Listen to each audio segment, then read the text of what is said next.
Today's sutta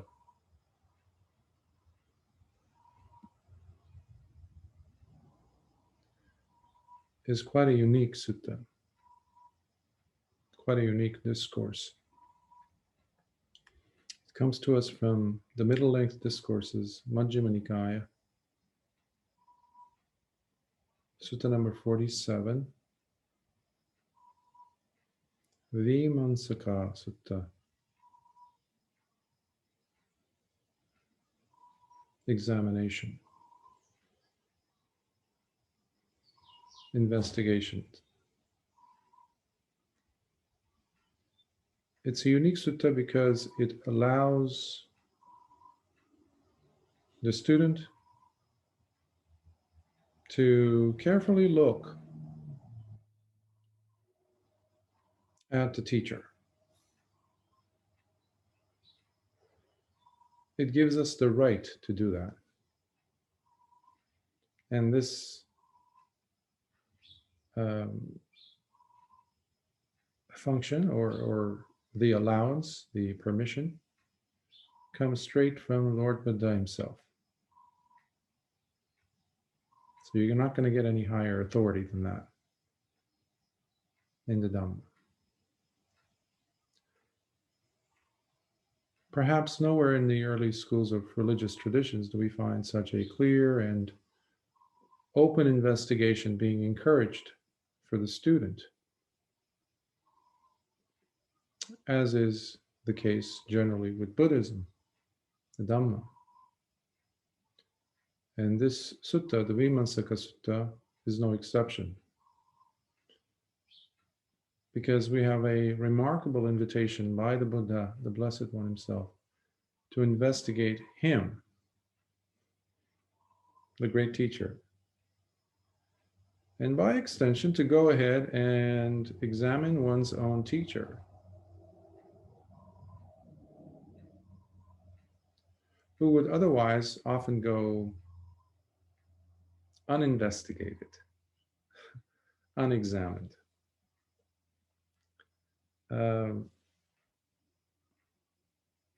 So it is quite unprecedented and a courageous invitation at that, because this includes the individual, the seeker, the student, the disciple, and includes it, the person as a crucial element in the discovery that seeks to authenticate the tradition, the teachings, through the teacher himself, in this case, Lord Buddha. To my knowledge, there's no other tradition in the world that has even something close to this to offer the student that much audacity, that much of a role to play in seeing what's what. And of course, it's not just a teacher. Through the teacher, we're also investigating the teaching. We're examining the teaching, the validity of the teaching, and by extension, all those other parts of the teaching or the tradition itself. Could be the other teachers. We're also examining the behavior of our fellow students within the teaching, within the school. So in a way, Lord Buddha strips away this belief, the role of, you know what, I just have to believe and I'm good to go. Just show me where to sign. That goes out the window, because this is a wisdom path. And as far as I'm concerned, this is the wisdom path, because of how much of an audacity it has to include you, the student, person, ourselves, in making a decision every single moment of our lives that we're on the path, to take charge of what's going on. We're even taught by the Blessed One in this sutta of what it entails, the process of examining or the investigation, how it's supposed to be done. Much like the case was with the Kalamas in the Kalama Sutta, where Lord Buddha speaks to the townsfolk of Kalama as to what constitutes wholesome teaching. What is a true teaching?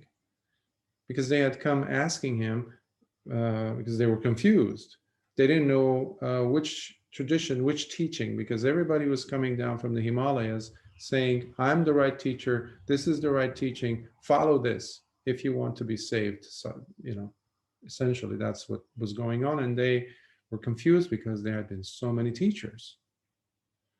To their surprise, Lord Buddha confirmed and normalized their confusion by adding the criteria, the list of criteria that clearly delineate for them and for us and everyone else since then as to what we need to look for in a teaching.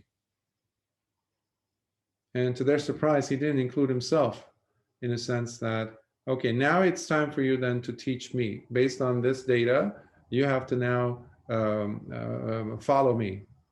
Not teach me. Follow me as your teacher, Lord Buddha. He didn't say that. And they were completely taken by that.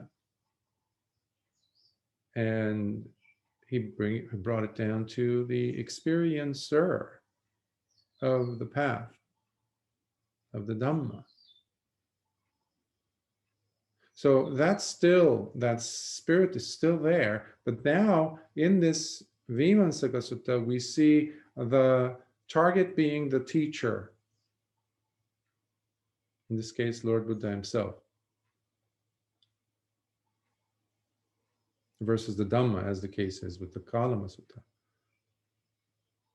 So here we see the very important role, the ever necessary role of a personal verification that must be there to validate or invalidate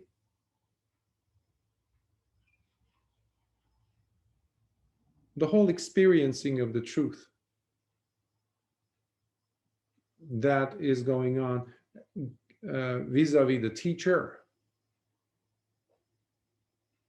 In other words, this sacrosanct presence, this untouchable in their sanctity presence is, Lord Buddha is pretty much pulling the rug from under that.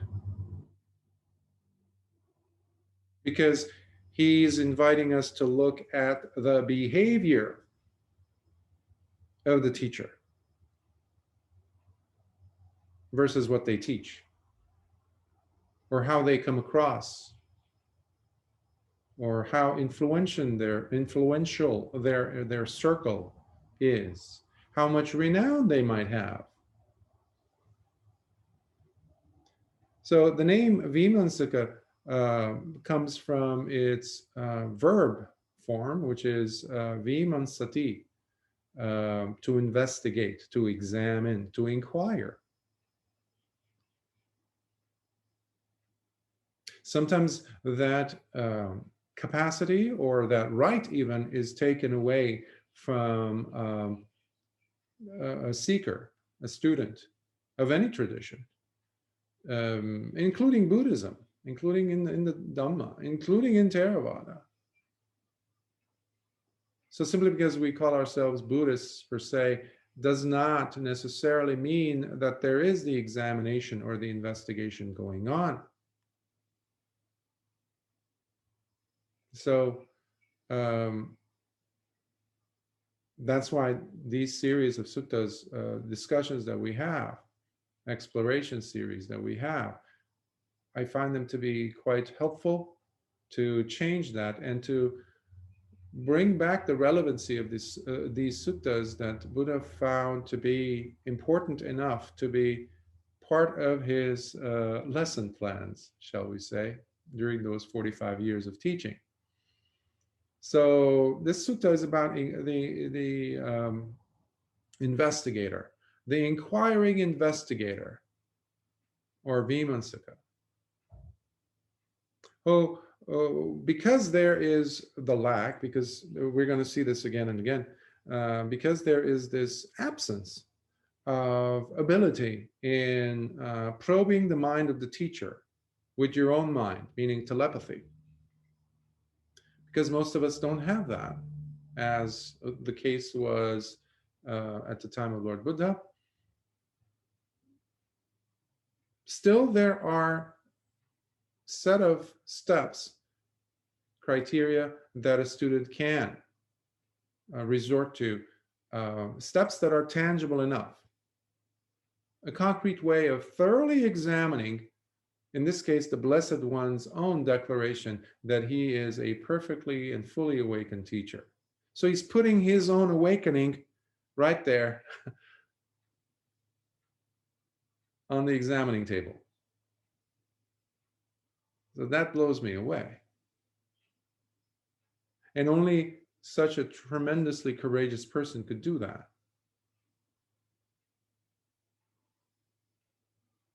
So he's saying, let's talk about this. Okay, here it is. Don't be mesmerized by what you're seeing. So something that needs to be said about examination itself vis-a-vis the sutta, when we're talking about investigating or examining, as far as the sutta is concerned, it is not, this examination process is not of an intellectual nature. We need to be clear on this. It's very engaged in, it is empirical in its observation. So we're talking about behavior, which is huge.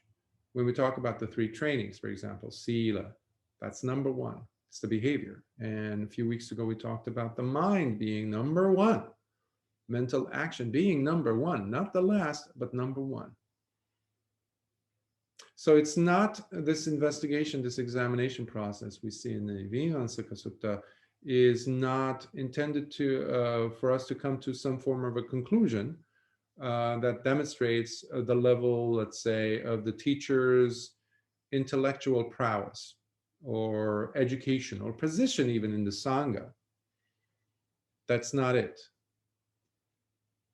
We're talking about the character of the teacher in relation to the Dhamma, because they have to be going like this. So this investigation is for the student to find out whether the teacher is morally fit, ethically qualified, compassionate and decent enough of a person. Decent enough of a person, kind, who's humble and limitlessly patient, to be inspiring for the student. Inspiring enough to relate and connect with the human being standing in front of them. So enough so that the student can become inspired to break the shackles of their hang-ups, all the things that make them complacent, all their fears, to come loose, to break free from all those, in developing right view, which is so crucial, and to get them on the path to awakening. So that's why we're examining the teacher. So, without further ado, let's start. I have personally heard this. On one occasion, the Blessed One was living in the monastery offered by Anathapindika at Jeta's Park in the city of Savatthi.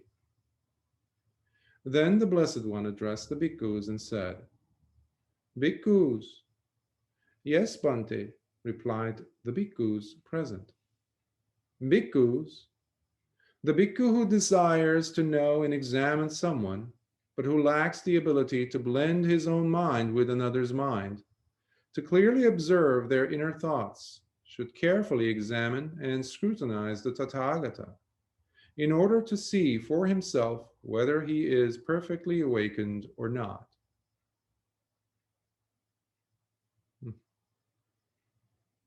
In a world where we have so many teachers, an abundance of teachers, where pretty much anyone can call themselves a teacher, examination and proper investigation is then mandatory for us to be knowing for sure that at the very least we're not wasting time listening to this person or that. So because the Lord Buddha is giving us this platform by asking us this question, which probably was going on in the minds, taking place in the minds of some of the students, already tells us that even 2,600 years ago, this was a phenomenon that was occurring, even in the Sangha, as well as in other traditions, like we saw with Nigantanata Putta a few weeks ago with Upali Sutta, where you have so many followers, so many supporters, but no substance. The teacher is completely flawed, but everybody's just following the blind, following the blind. And that's how we normally have a lot of religious traditions out there. But here, it's different. We're being included. Come, test it.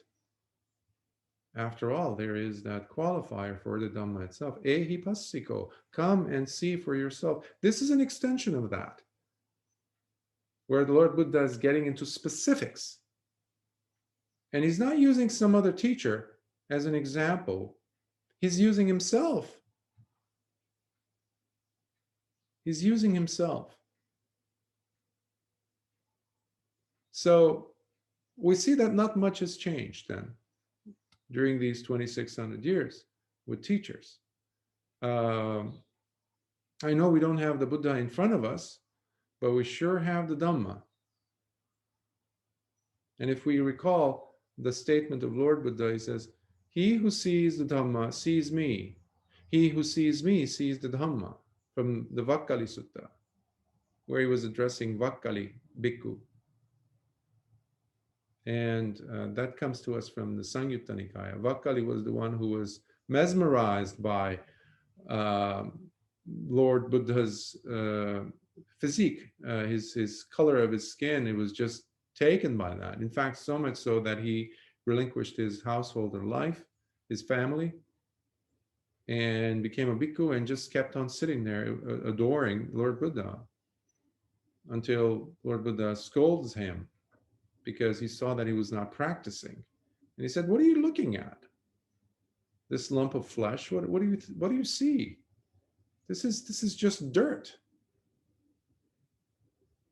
What are you looking at? Look at the Dhamma, he says.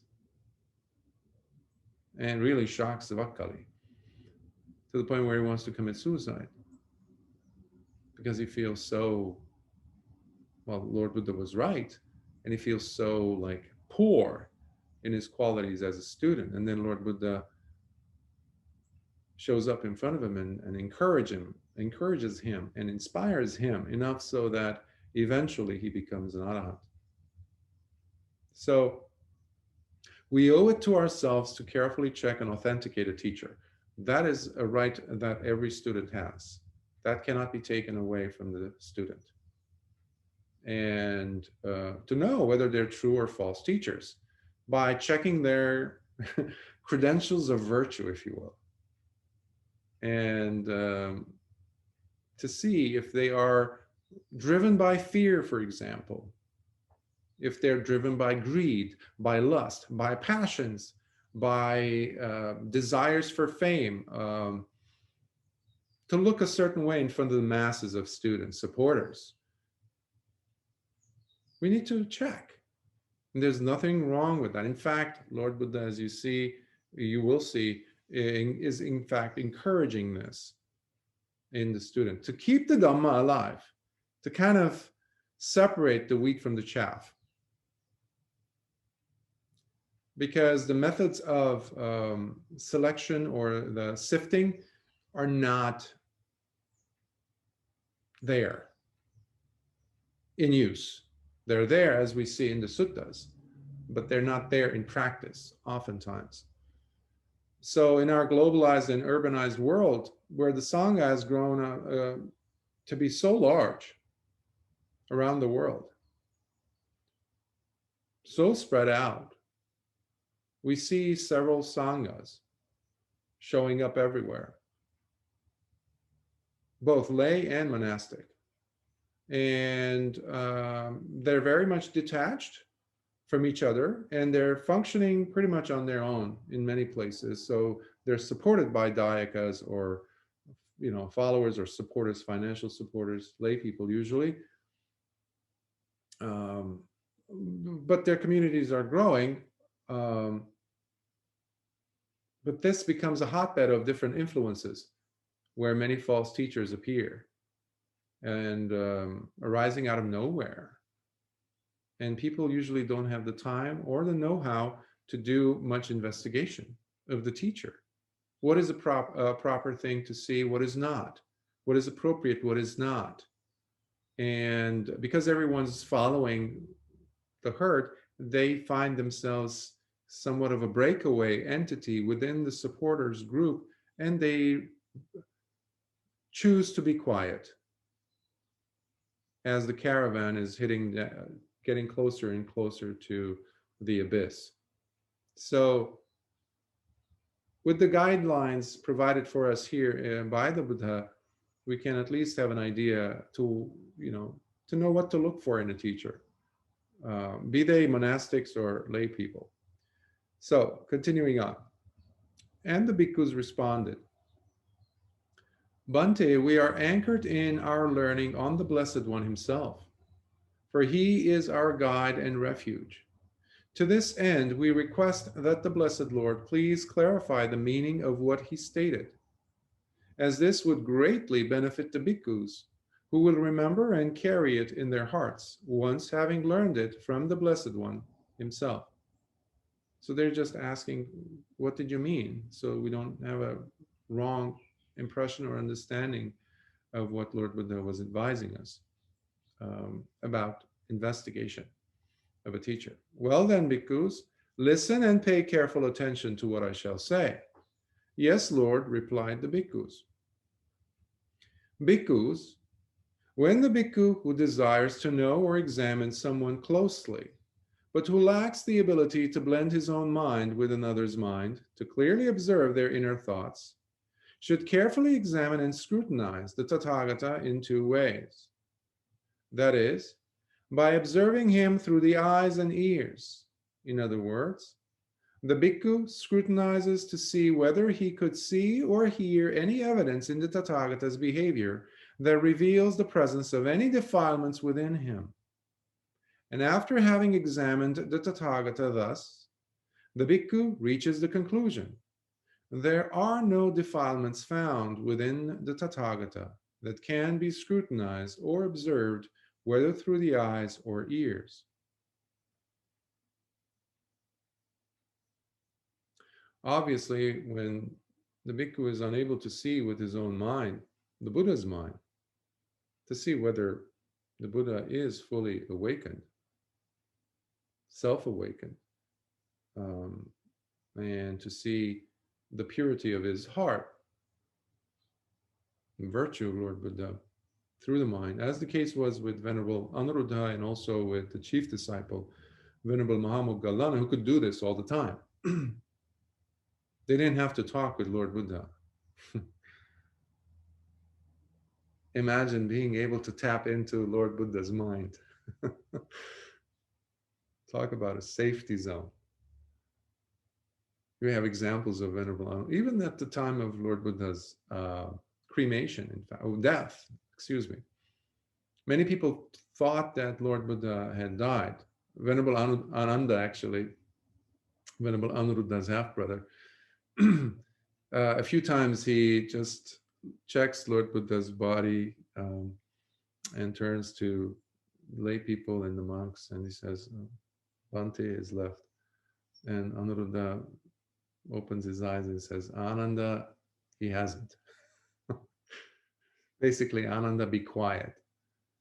And then a few minutes later, or hours later, Ananda checks again, and he says something like that, and Anuruddha again jumps in and says, he's still going through the jhanas. And then Ananda gives up, and he just looks at Anuruddha to give him the call, in a sense, to call it, as they say in medicine. And Anuruddha calls it, because he was checking, he was going right behind Lord Buddha in the mind to see where he was going, what level of jhana he was entering, exiting. And Lord Buddha exits, leaves, we call it parinibbana, between the fourth and the fifth jhanas. How do we know that? Thanks to Venerable Anuruddha. So, and Venerable Candana had long, several months earlier, about 6 months earlier, had died. So thankfully we had Venerable Anuruddha. So we don't have Venerable Anuruddha now, but we have the Vīmaṁsaka Sutta that allows us to see things for ourselves, at least from an external purview, to infer the mental state, the purity of heart, the virtuous character of Lord Buddha from the outside, through their behavior. That says so much. And not when they're, let's say, on a podium or in front of a large crowd, where they have to be in their best behavior, as they say. So we're looking at the visible aspects of the teacher, in this case, Lord Buddha. We're looking at his verbal and bodily conduct, his personal development and purity of heart, as demonstrated in the interactions that he's having with students. You probably have heard about that Brahmin one time who comes in and scolds Lord Buddha as Lord Buddha is sitting with his bhikkhus. And he scolds and he uses some foul language and is very physically agitated and angry. And then he says, what's your response? You're sitting there quietly, you're not saying anything. Lord Buddha's smiling, equanimous, contented, completely aware. He's not numb. He's not in some kind of a trance, exited the reality of the scene. No, he's there, fully there, but he wasn't shaken. That says something to the listeners, to the witnesses around them. So that will give us plenty of clues to know about who we're dealing with, in a sense. So interestingly enough, many teachers today, lay and monastic, many, gloss over this sutta or completely avoid it. Interesting. Seeing that it puts them nicely under the microscope. So we need to be cognizant as students of this and really keeping it in mind.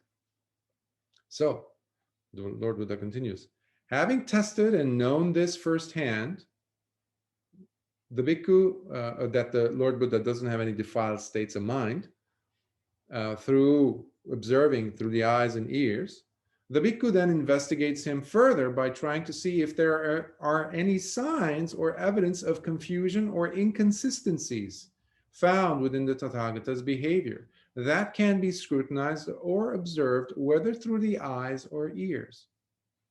And after examining, or having examined, the Tathagata thus, the bhikkhu reaches the conclusion: there are no signs or evidence of confusion or inconsistencies found within the Tathagata that can be scrutinized or observed, whether through the eyes or ears. In the process of investigation, it's important for us to be using humility. We're not just like, pad and paper or just standing there with our clipboard and checking to see how the teacher is, this and that. That's ugly. Or always interrogating. There's a difference between interrogation and examination, the way I understand it, the way the sutta is explaining it also. So there needs to be integrity kept within the student, and especially of our observation of our Sīla, because we need to hold off on making any judgments, and instead to focus on the behavioral patterns of the teacher, what is observable, and the teacher in question. So we need to be staying neutral, objective, and not listening to mere accounts, either good or bad. Usually it's always good, and it comes from the closest students of a teacher. And we're always impressed by, oh, the teacher said this, the teacher did this. Oh, you should have seen the teacher when somebody came and did this to him, and all of a sudden he was like standing so serene, this and that. Wow, wow. Or this magical thing happened. And then you go, wow, I can't wait to see that for myself. So now we're looking for those things. Meanwhile, we're skipping the other facts that are observable in the teacher. The teacher maybe kicking the dog, yelling for no reason. Nothing having to do with the Dhamma, that is. Getting upset over nothing. And you're like, but that doesn't. So that's one way. And then to come into the investigation or examination with a position of he or she is a questionable teacher. So that's not approaching it in a scientific or objective manner. And that's what we're seeing here. We're seeing empirical evidence being sought by the student. That's the encouragement, anyhow. So the student's firsthand experience is number one. But we cannot obtain that, the firsthand experience, unless the student also has a decent amount of integrity and especially Sīla intact. They are holding up to the three trainings, basically. So they don't have malintent in examining. They just want to know. So this necessitates the presence of wisdom in our approach, in seeing, in finding out. A certain level of wisdom needs to be there, as well as empathy, kindness, compassion, and especially validation through one's own practice. Checking in with yourself, like, would I do this? Or would any other teacher in this situation behave in the way that this teacher is behaving? So there's a lot of involvement on part of the student. We're not just quickly rushing to conclusions here. So having tested and known this firsthand, the Bhikkhu then investigates him further by trying to see if the Tathagata truly has within him undefiled and pure states that can be scrutinized, whether through observations made with the eyes or ears. And after having examined the Tathagata thus, the Bhikkhu reaches the conclusion: there are indeed undefiled and pure states found within the Tathagata that can be scrutinized or observed, whether through the eyes or ears.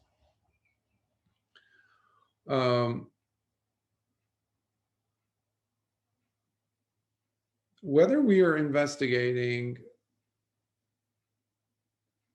through our own progress or we're investigating ourselves to see if I'm actually improving or not, or we're investigating the teacher, we need to have a clear understanding of the Dhamma. On some level, we need to have a clarity in what the Dhamma is, what we're getting from the Dhamma proper. And for this reason, we need to go and access the suttas. We need to study them. At the very least, the Dhammapada. Just the verses and checking the background stories, seeing the relatedness, the relevancy to the human condition of how these teachings came about, and to find ourselves in that story. So it requires us to have a good grasp of also the Vinaya, the precepts. Otherwise, we're complete outsiders. We cannot do a very good job at examining. It's like an astronomer studying a biologist or a biological organism. Disciplines are different.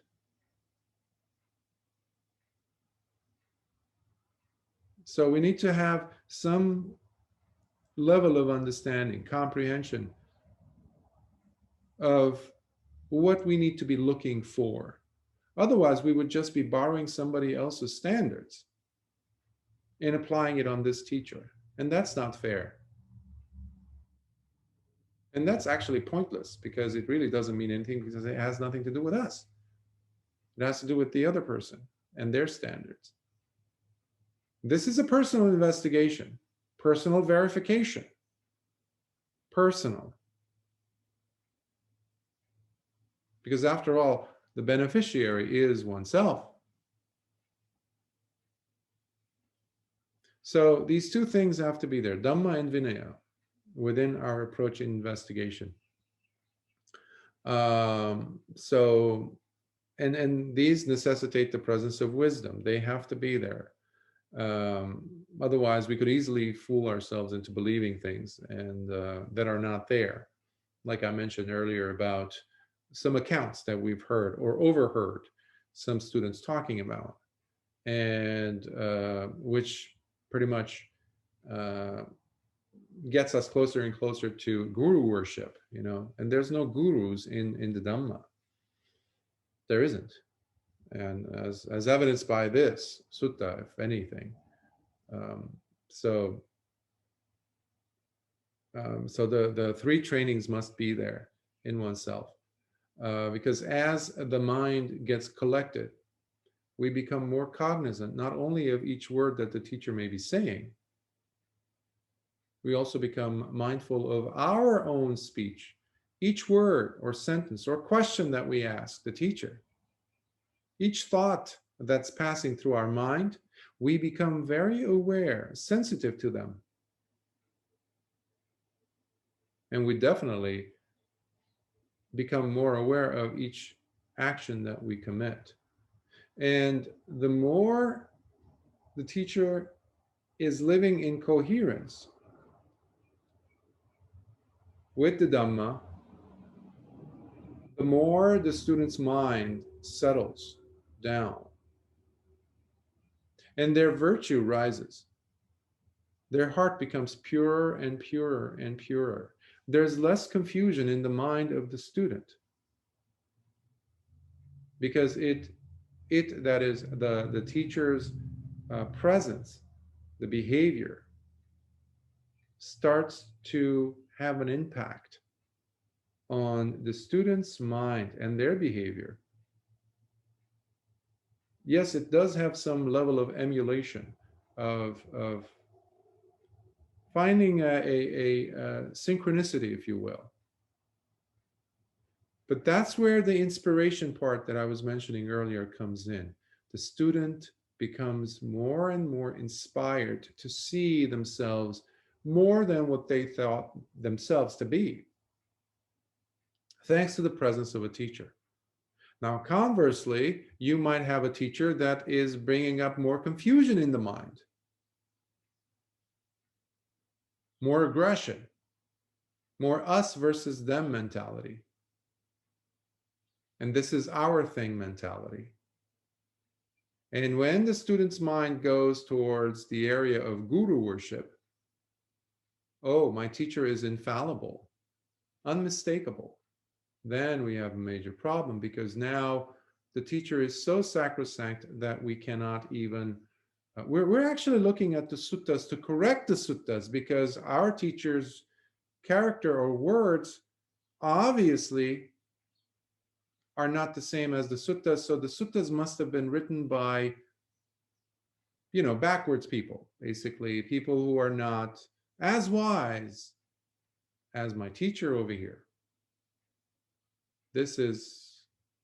We're treading on very, very thin ice here. So the Buddha always said in the great references in the Book of the Fours in the Anguttara Nikāya, references as to what to look for to validate, he always points it back to suttas, we need Dhamma, and the Vinaya. These two have to be embodied in the person of the teacher. So, so in the presence of a teacher like that, a lot can be gained, and not just about the teacher, by the way, but about ourselves, most importantly. We can gain so much, we can gain a great deal through that interaction. So it can be a wonderful opportunity. That's what I'm trying to say. As a student is guided by the teacher, the good teacher, to even become one's own teacher one day. In fact, that is the bottom line. The teacher's main goal is to get the student to be so good that they can become their own teachers. No longer tied in, shackled to the teacher.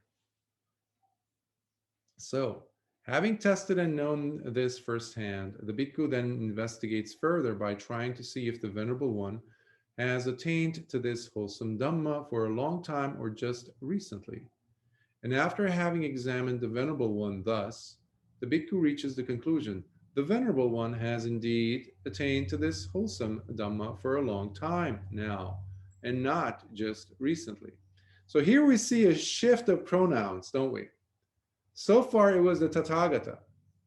He was saying, by trying to see if the Tathagata, now we're introduced this ayang asma, it's in Pali, which is this Venerable One. Where'd that come from?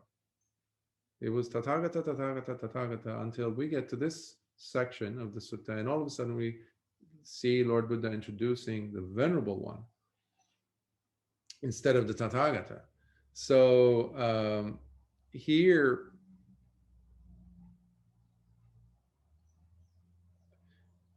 the examination is being clearly pointed out that it is not an examination purely pointed at Lord Buddha himself only. This is for everyone, every monastic out there, Lord Buddha is saying. And in our time period, we can also include lay teachers out there. But we'll focus our attention on the monastics because the term is the Venerable One. So it is not reserved, these examination methods, these steps are not reserved only for the Buddha. And it's important for us to consider that all and any monastics are included in this. Because after all, it's the spiritual litmus test, if you will, of maintaining checks and balances of the teacher's virtuous qualities. Otherwise, we don't have any methods of a standard, in a sense, other than the Lord Buddha. But here we have an actual method of knowing how to authenticate a teacher for us. An interesting incident happened some years ago where I was, I can't name names, of course, but I found myself in a precarious position where I was witnessing some quite unbecoming behavior with a certain teacher. And with several individuals, interactions, this and that. And that was creating much confusion in me about this teacher. And so there was a battle going on because I knew this sutta. And then I brought this to the attention of the teacher, and the teacher basically, well, I was scolded, let me just say. I'm going to use I statements here. I was scolded for scrutinizing the teacher, for inquiring, for asking questions. Teacher, why did you behave like this?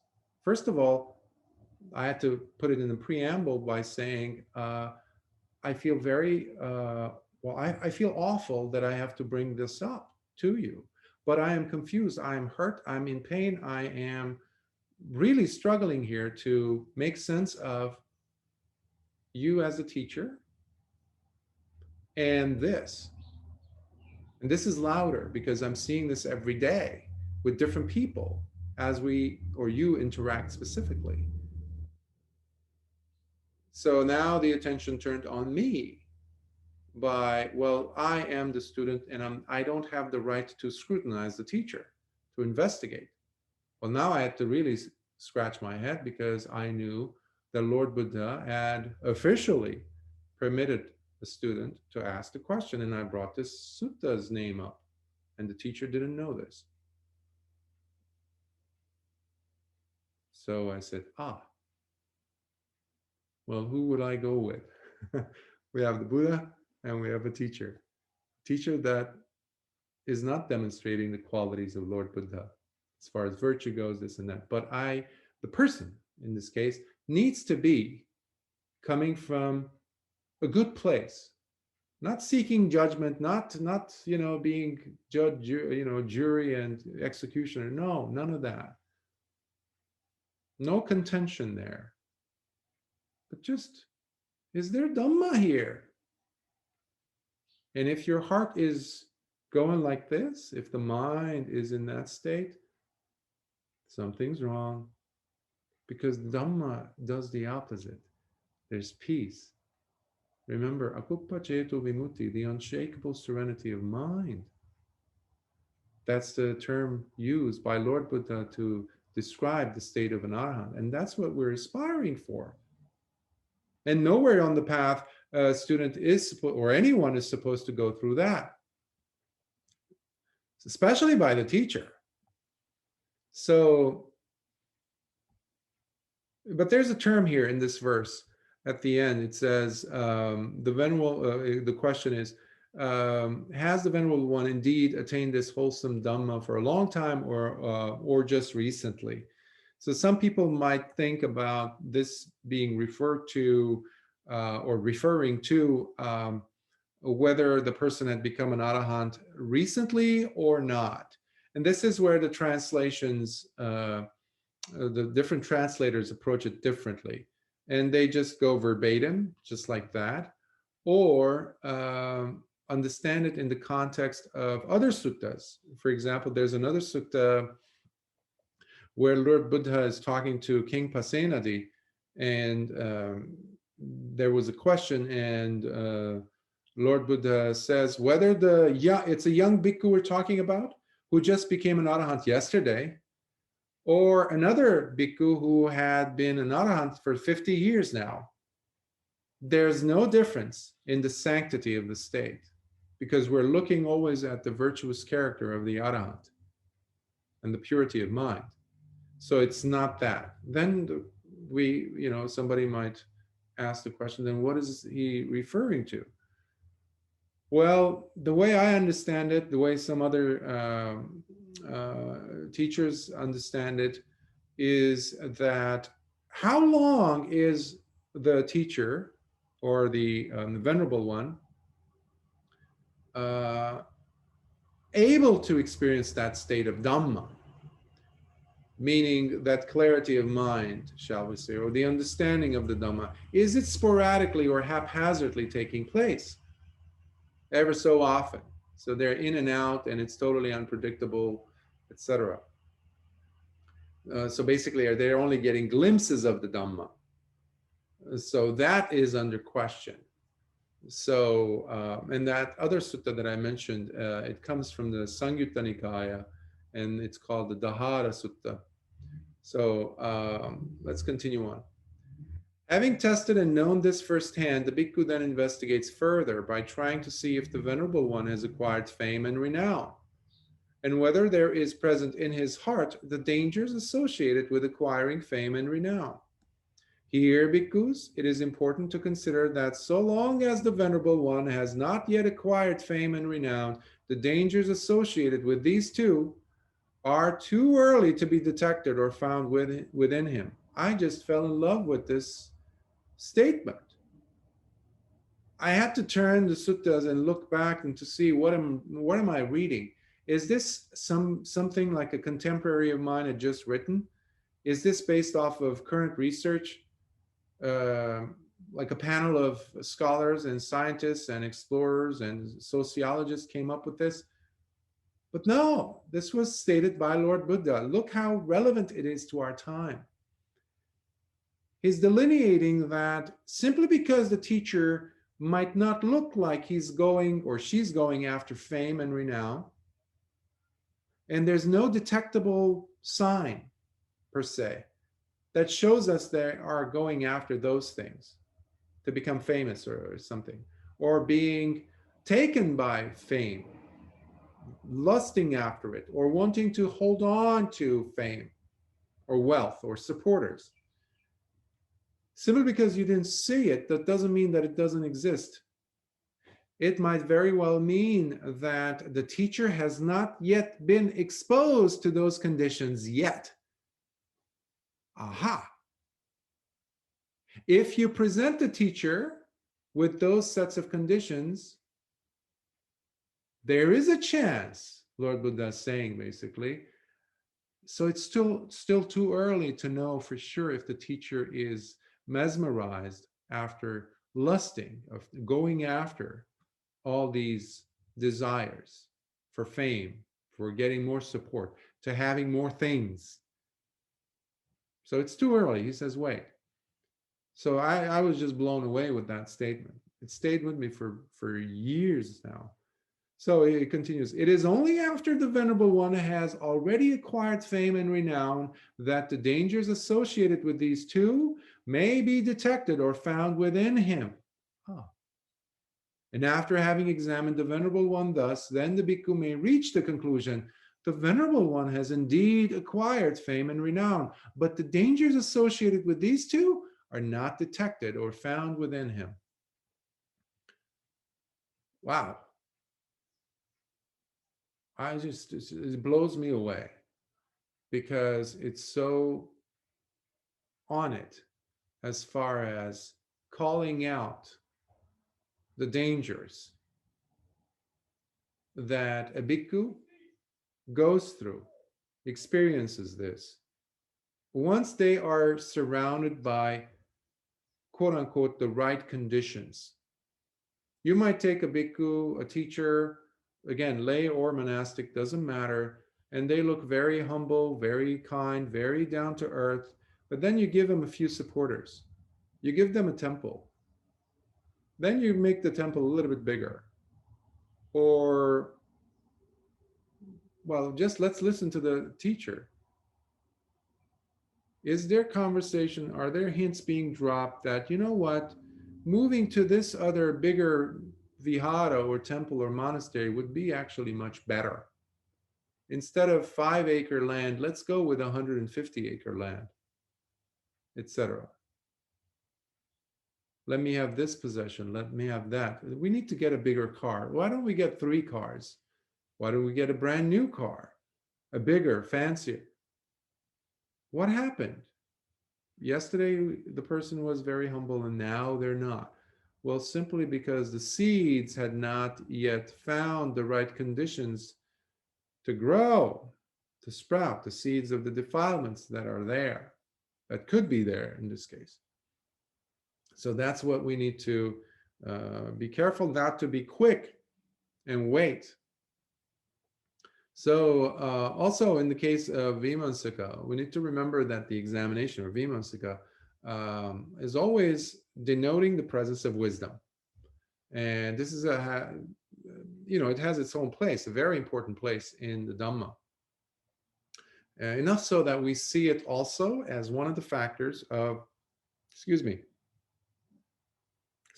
4 bases of spiritual power or psychic power, the Iddhipada.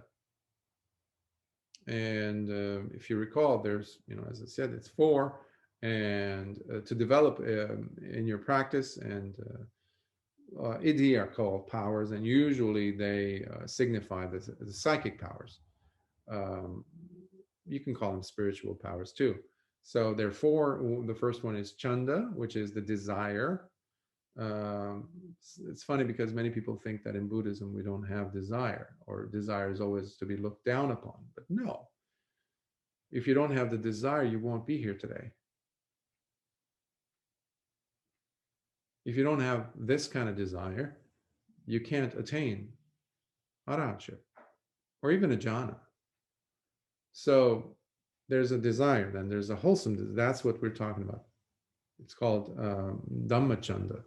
So seeking for the desire for Dhamma. So chanda is number one. Next is virya, or the effort, the persevering energy that we need to put in every single day.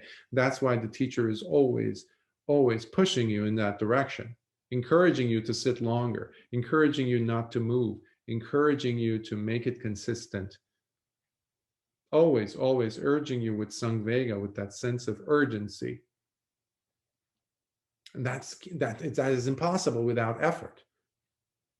That's what we have as virya. And then we have chitta, or the mind or heart. And then we have the fourth one, which is the same as today's sutta's name, or the version that's a little bit shorter, Vīmaṁsaka, which again is clearly representing wisdom. So examination without wisdom cannot take place. Wisdom has to be there, like in any principle that we've covered in the Dhamma. So just to go back on the desire part, or sometimes it's also called enthusiasm or chanda. It's a wholesome one. So because it leads us continuously to understand the different layers, to unlayer the mind further and further and further from stage to stage.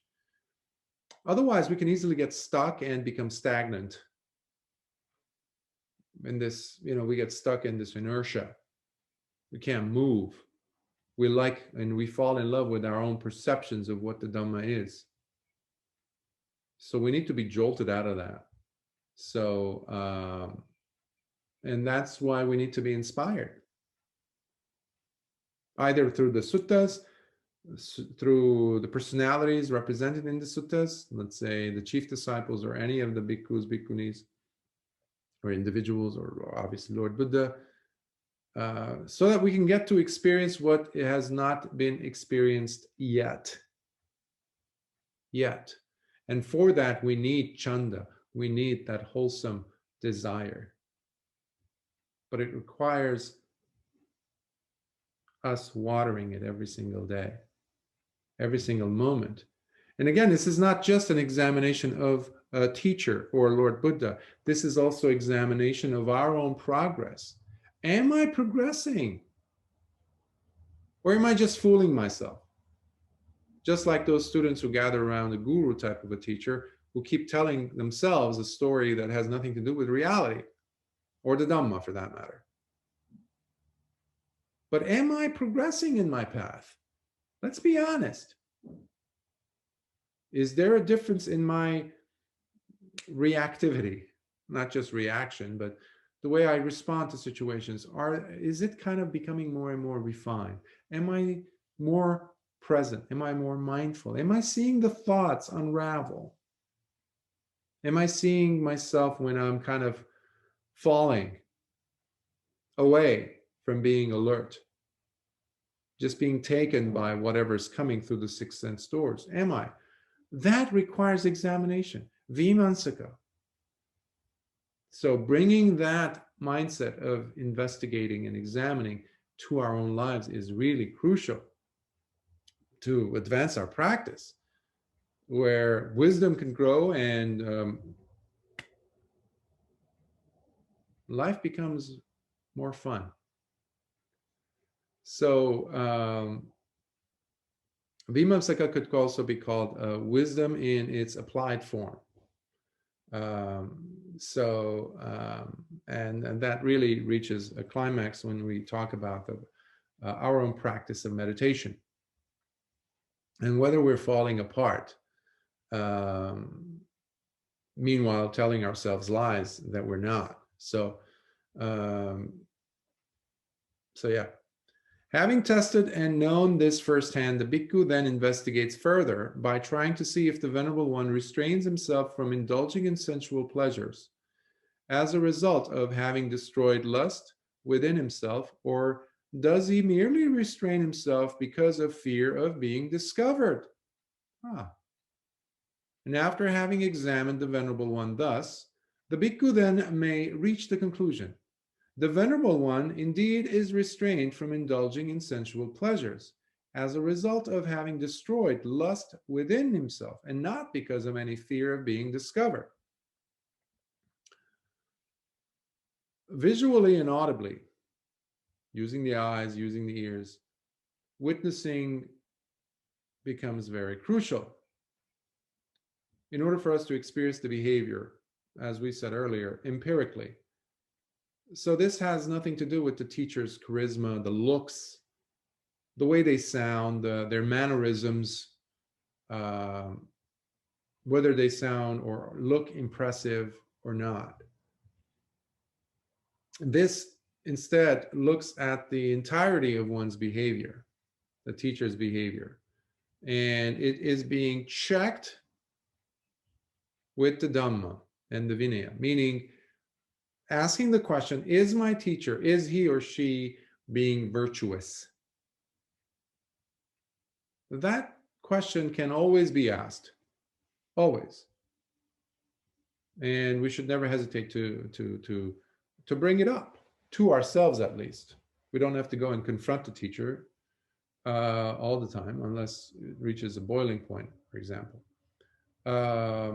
So does the teacher's behavior clearly indicate that he is mindful all the time, for example? Most of the time. How about that? Let's lower the bar. We're not expecting to see a Buddha in front of us, but most of the time. Do his words, for example, inculcate, bring up a sense of peace and understanding around oneself? Especially while we engage with him or her in the form of Q&A, for example, on the Dhamma.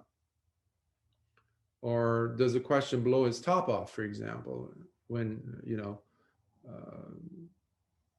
that's something that I've seen quite a number of times in some places.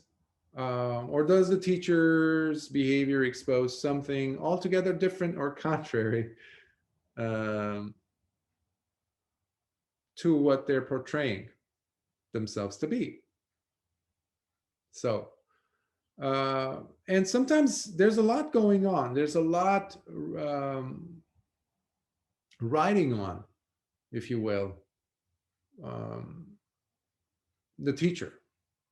Like we talked about earlier, of renown and fame and supporters, this and that. So sometimes, not everyone is awakened. Let's face it. Not everyone is going to be virtuous. Let's face that. So it behooves upon us to take the role of responsible individuals, and for ourselves at least. We're not going out there to prove, or in this case, disprove teachers, to discredit them. Aha, got you. That's not the attitude. That's not what Vīmaṁsaka is saying. We're going in to check, investigate, and then understand our relationship, because guess what? My time is running out. The person is saying this to themselves. Am I on the right path, basically? Because I have no time to waste. Thank you very much.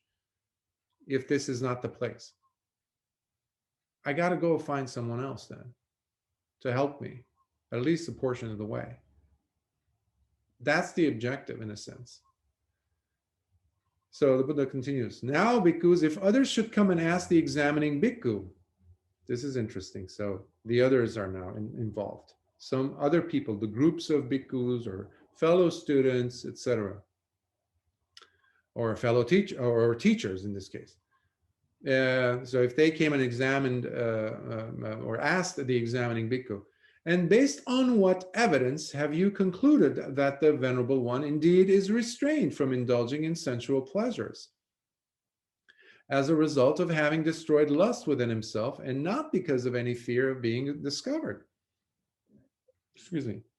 And if he were to answer correctly, Lord Buddha says, the Buddha would, the Bhikkhu would then reply to them by saying, it has been observed that whether the Venerable One is living alone with his companions in the holy life, or completely alone, whether he is supported or being fully unsupported, or whether instructing others in a crowd or seeing those that are indulging in sensual pleasures, engrossed and defiled by material possessions or not, nevertheless, the Venerable One does not look down upon them.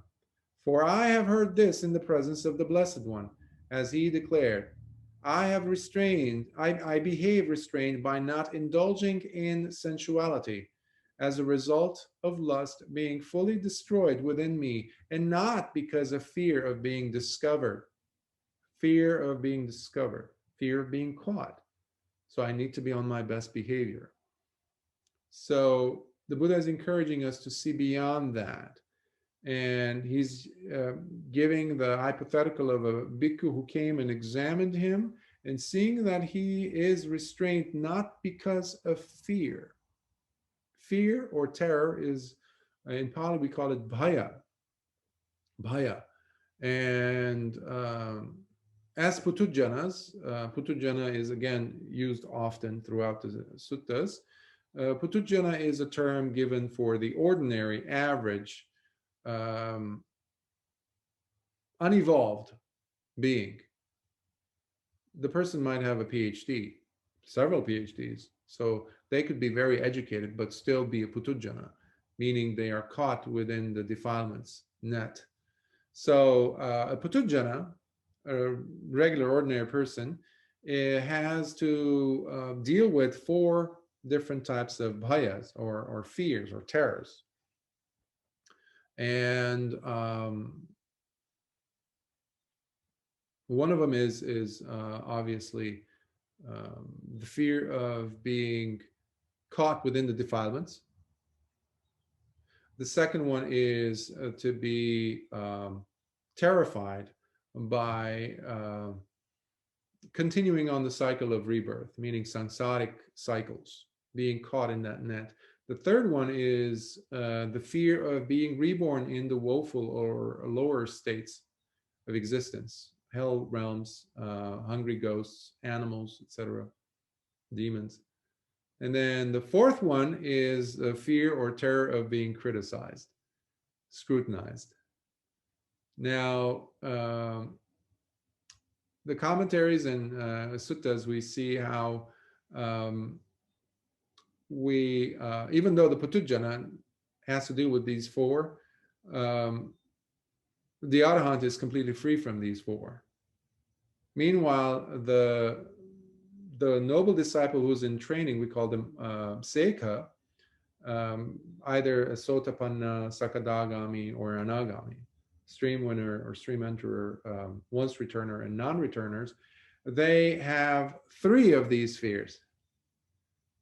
They are afraid of being criticized. They're afraid of still being caught in the cycles of samsara, and they're still afraid of the defilements, lobha, dosa, moha, greed, lust, hatred, anger, and delusion. But the thing that they don't have the terror of is the terror of being reborn in the lower realms. That just doesn't exist for them. But as far as the Arahant is concerned, he's completely, or she's completely fearless. Nothing touches them as far as fear or terror. So completely free. So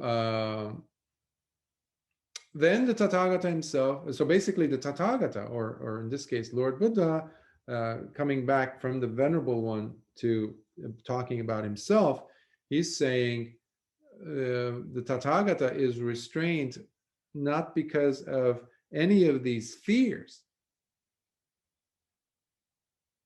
Because a teacher might be afraid of being criticized, so he or she has to be in their best behavior. Well, what if I'm being recorded?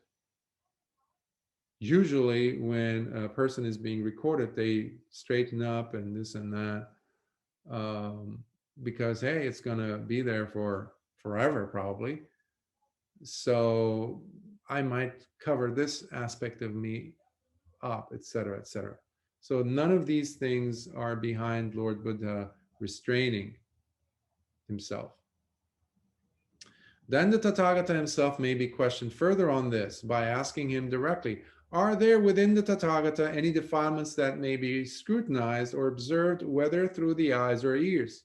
By the way, if you notice, we're back to the Tathagata now, because he cannot speak for the Venerable Ones, he can speak for oneself, because the Bhikkhu is now being questioned by others in that hypothetical.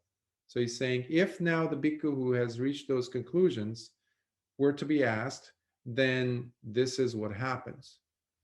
These are the proper responses. Then I would respond by saying, there are no defilements within the Tathagata that may be scrutinized or observed, whether through the eyes or ears.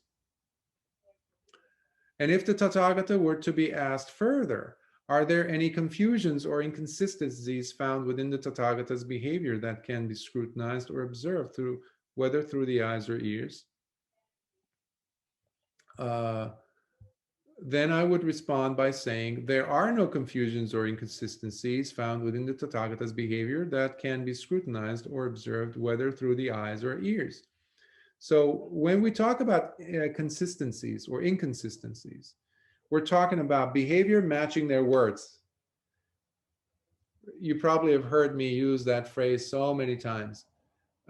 Trust the behavior, never the words. Well, that was offered to me by a fellow therapist years ago.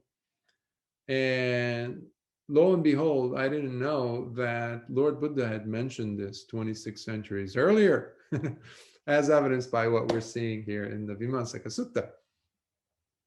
So through the process of asking straight questions, the Vīmaṁsaka Sutta is reminding us, the readers, or listeners in this case, to always evaluate what it is that we are placing our faith into. Is it our own ideas? What we think or should be the case? What's happening in front of us? Or something entirely different? And something has to be said about inconsistencies, because false teachers are known, identified through inconsistencies. And no wonder why so many false teachers don't like the sutta. So something to know, to bear in mind. And philosophers love sometimes to play around. Buddha calls them eel wrigglers. If you've ever seen an eel or ever touched one, I don't know if you can, but they slip through your fingers, through your hands. You can't grasp hold of them. So he calls these philosophers who play with inconsistencies like eel wrigglers, because it's so slippery, like trying to catch very slippery soap or something. And Channa, one of the bhikkhus in the Sangha in the earlier days, he kept on getting in trouble all the time. And the Sangha would call him for basically, it was like a question and answer, like, okay, did this happen? Were you in this? Because somebody's accusing you of something. Because in the old days, I would say old days, because nowadays it doesn't happen enough, and that's why you have a lot of adhamma around. Teachers are not being scrutinized enough and not being put forth in front of their behavior. So accountability is not there as much as it used to be. So in those days when accountability really was there, people had to speak up and also bear the brunt of their actions. Channa, for example, would always come up with inconsistencies. And he would say, well, what makes you ask this question? How can we check the validity of this person who is accusing me? Or what's the point of all this? Or talking about something totally different than this topic. So he would always avoid bringing about confusion and inconsistencies. So the Buddha always is pointing us to the fact that there are no such things that we see in his teachings. So inevitably, this sutta is pointing the finger back at us. The work is to be done here in the heart. So we need to become islands unto ourselves, where the Dhamma could grow by relying on our own efforts, supported by the Dhamma, supported by the suttas, and validated by our virtuous lifestyle. That has to be there. Whether it's the Vinaya in the case of the monks and nuns, or the precepts for lay people, so that there could be growth happening, and which means wisdom and your meditation practice is really growing. So are there any defiled states within the Tathagata that can be scrutinized or observed through the eyes or ears?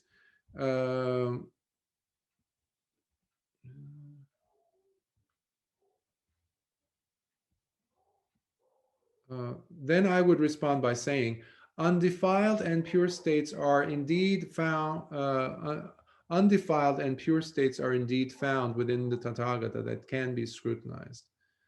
Undefiled, whether through observations made with the eyes or ears. Furthermore, although these states are my range and scope of experience, nevertheless, I do not identify with them. So he's talking now about the sublime states, undefiled states. 2 weeks ago, we were talking about Mahavedalla Sutta, where Venerable Sariputta was going through the different states of releases, liberations.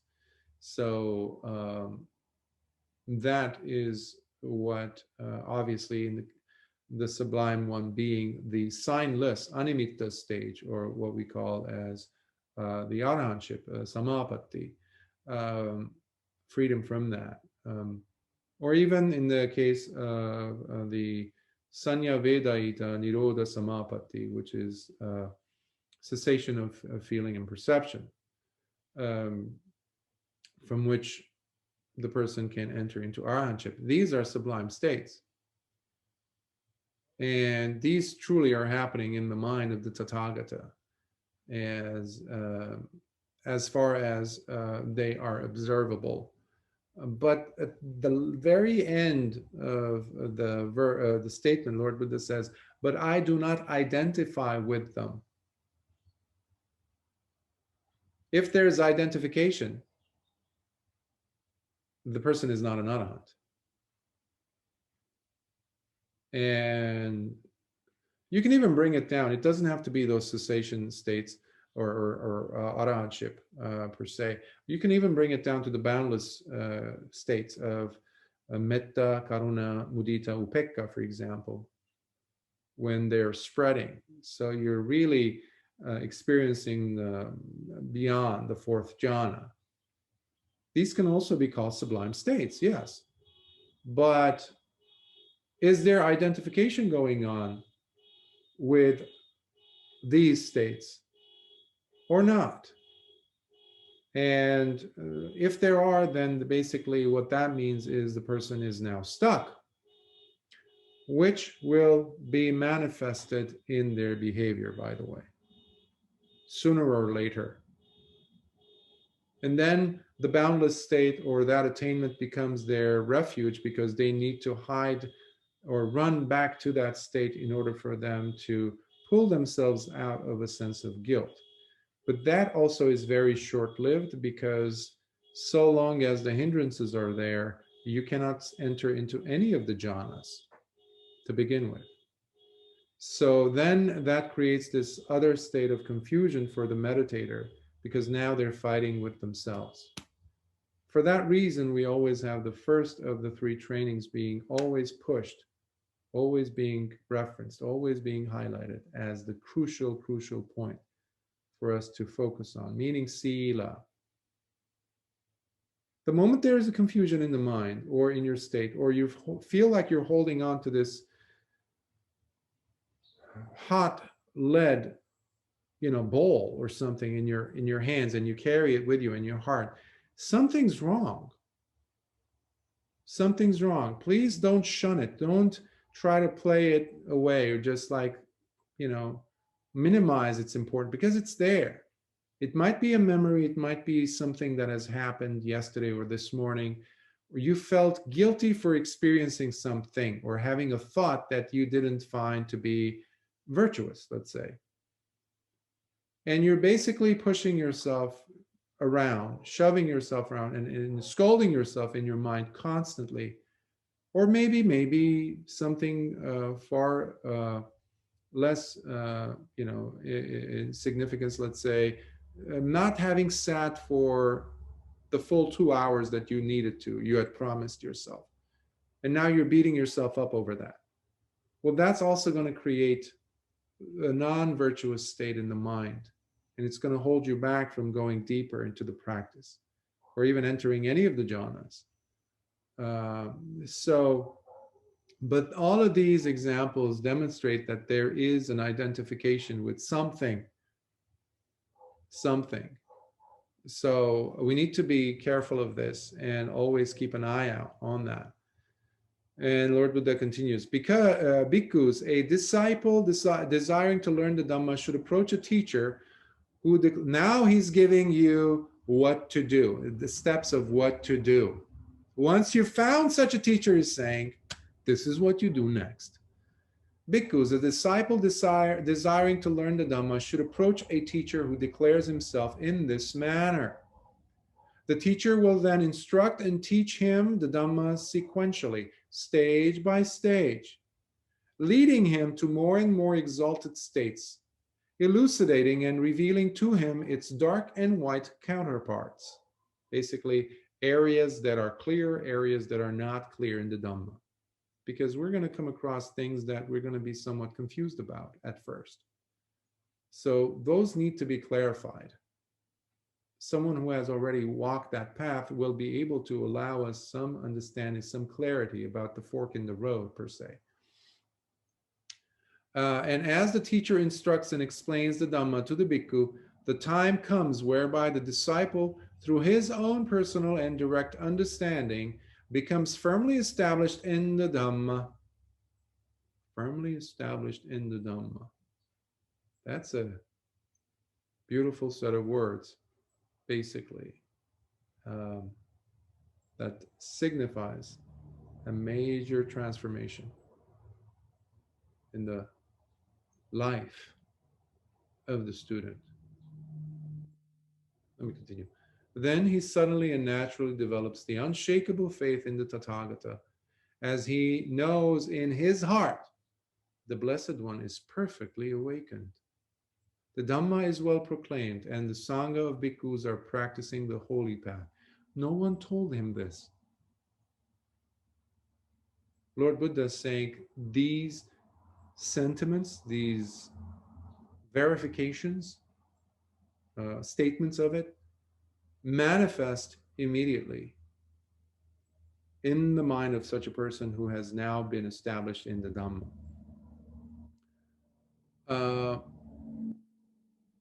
When we have faith in the Dhamma, in the Buddha, we also have faith in the Dhamma and the Sangha. They go hand in hand. That's why we call them the Tisaran, or the three refuges. Now, a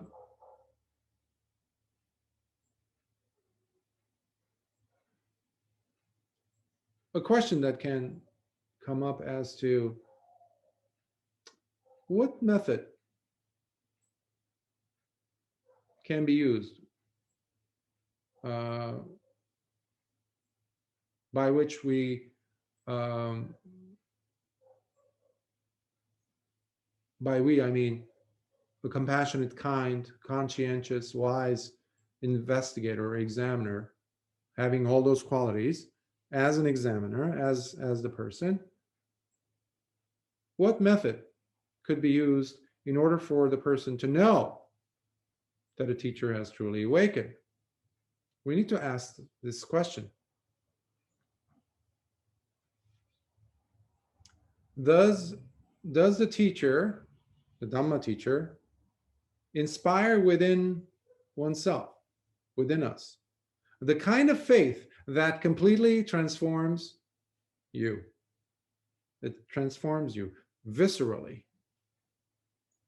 Can this person, can this teacher move you as they're sharing Dhamma with you, whereby you can become anchored in such strong faith in the Tathagata? So do they move you experientially? It's not something you're telling yourself. The bhikkhu is not sitting there hearing somebody else saying, oh, you need to repeat this. The Tathagata is fully awakened, like iti piso bhagava arahan samma sambuddho, we say, which has turned into a beautiful chant, a declaration. But in the heart of the person who just been established in such a strong faith, it's a total different, has a different resonance. So in other words, do they move you to have the kind of faith that will lead you to taste and have the vision of the Dhamma? In other words, can they get you to become a sotapanna, a stream enterer? That is a valid formula to know if this is a good teacher or not for you.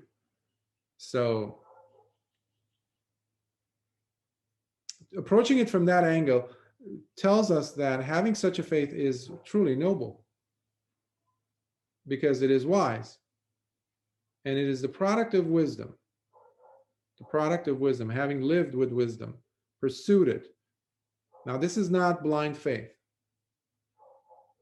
Remember, this sutta is all about examination. So through examination, there is faith being introduced in the sutta suddenly by Lord Buddha, because he's saying what happens sequentially in the mind of the student as they are pursuing it through wisdom, the step-by-step process of investigating a teacher. And even though you might not have a teacher like that, the suttas still can work by proxy. They can take the role of the teacher also, so long as you're not approaching it with pride or conceit, the suttas, that is. So let's continue on. Now, bhikkhus, if other bhikkhus should come and ask the bhikkhu, and based on what evidence have you concluded that the Blessed One is perfectly awakened, the Dhamma is well proclaimed, and the Sangha of bhikkhus are practicing the holy path? In answering them correctly, the bhikkhu would reply to them by saying, friends, in desiring to learn the Dhamma, I approached the Blessed One, and the teacher instructed and taught me the Dhamma sequentially, stage by stage, leading me to more and more exalted states, elucidating and revealing to me its dark and white counterparts. And as the teacher instructed and explained the Dhamma to me, through my own personal and direct understanding, I became firmly established in the Dhamma. Then I suddenly and naturally developed the unshakable faith in the Tathagata, as I knew in my heart the Blessed One is perfectly awakened, the Dhamma is well proclaimed, and the Sangha of bhikkhus are practicing the holy path. We see according to our capacities. So it does take a wise person to identify wisdom in another, especially when we're talking about the wisdom of a teacher.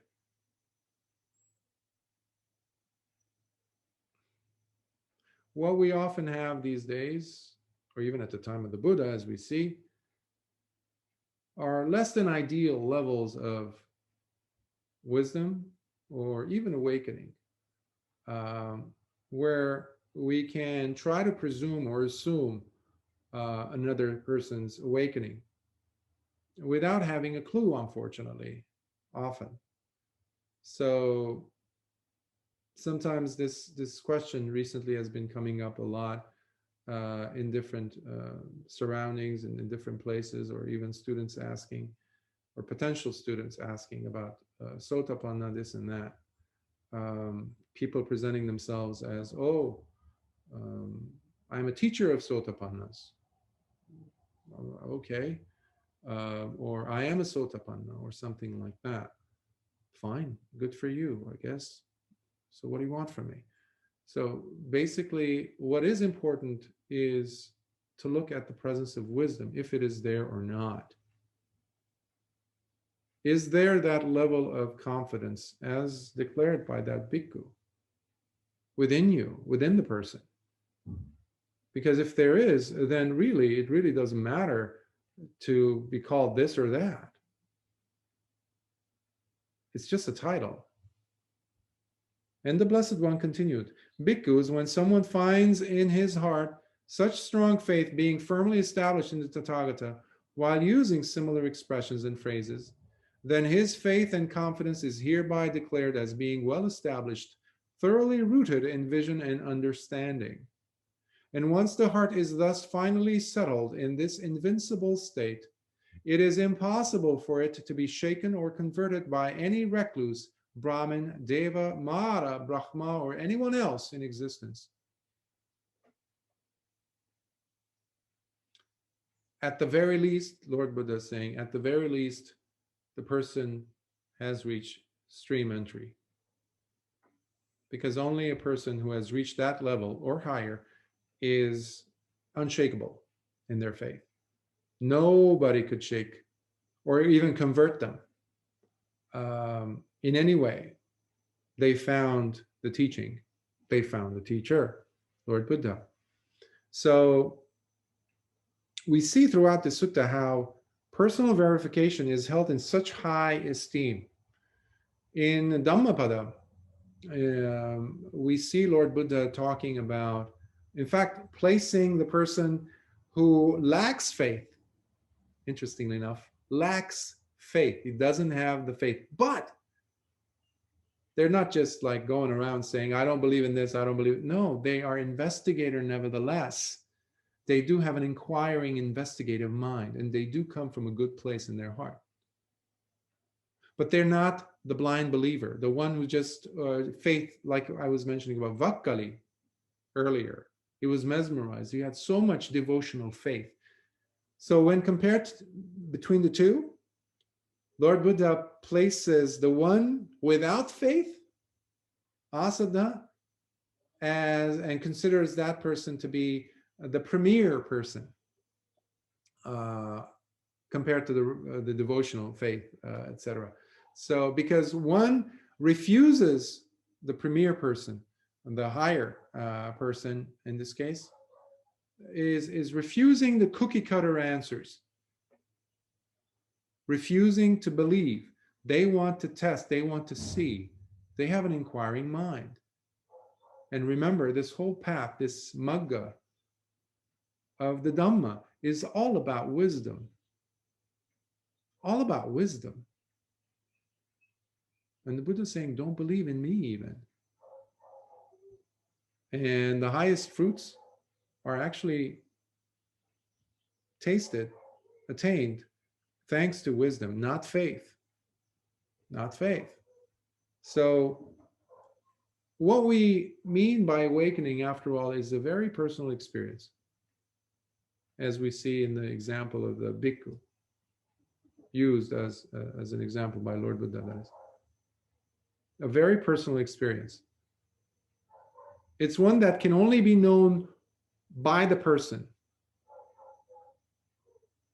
for themselves, within oneself, and through one's own efforts. And when I say within one's own efforts, that also includes direct understanding of the person. That's why I said the word visceral. Experientially, they know it's a personal experience. It's undeniable. And for this reason, it is unshakable. No one can dislodge you from that. Not even Mara. Not even the highest of Brahmas could actually do that. And there's in one of the suttas, there's not even Buddha can actually shake that. And what I mean by that is there was an incident where a layperson was there listening to Lord Buddha's talks one day, and guess what? He firmly gets established in the Dhamma by becoming a Sotapanna. So he's walking as a totally different person back home. And he goes inside and he's going about his business at home. And then guess who knocks on the door?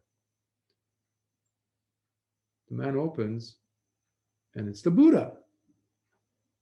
And the man is like, Lord, he bows down, pays him, what brings you here? What can I do? Like, gives, and the Buddha in front of him doesn't want to sit down, this and that. He just came to invalidate the experience that this person had by saying, what I was saying about, I think it was the 5 khandhas that he had elaborated, Lord Buddha, which led the person to a depth of understanding through wisdom. He says, that was actually incorrect. So I hate to say it, to break it to you, but that experience that you had wasn't it. The person standing what looks like Lord Buddha in front of him, for all intents and purposes, is there, says, what? And immediately his heart asks the question to the Buddha in front of him. He says, is that you, Mara?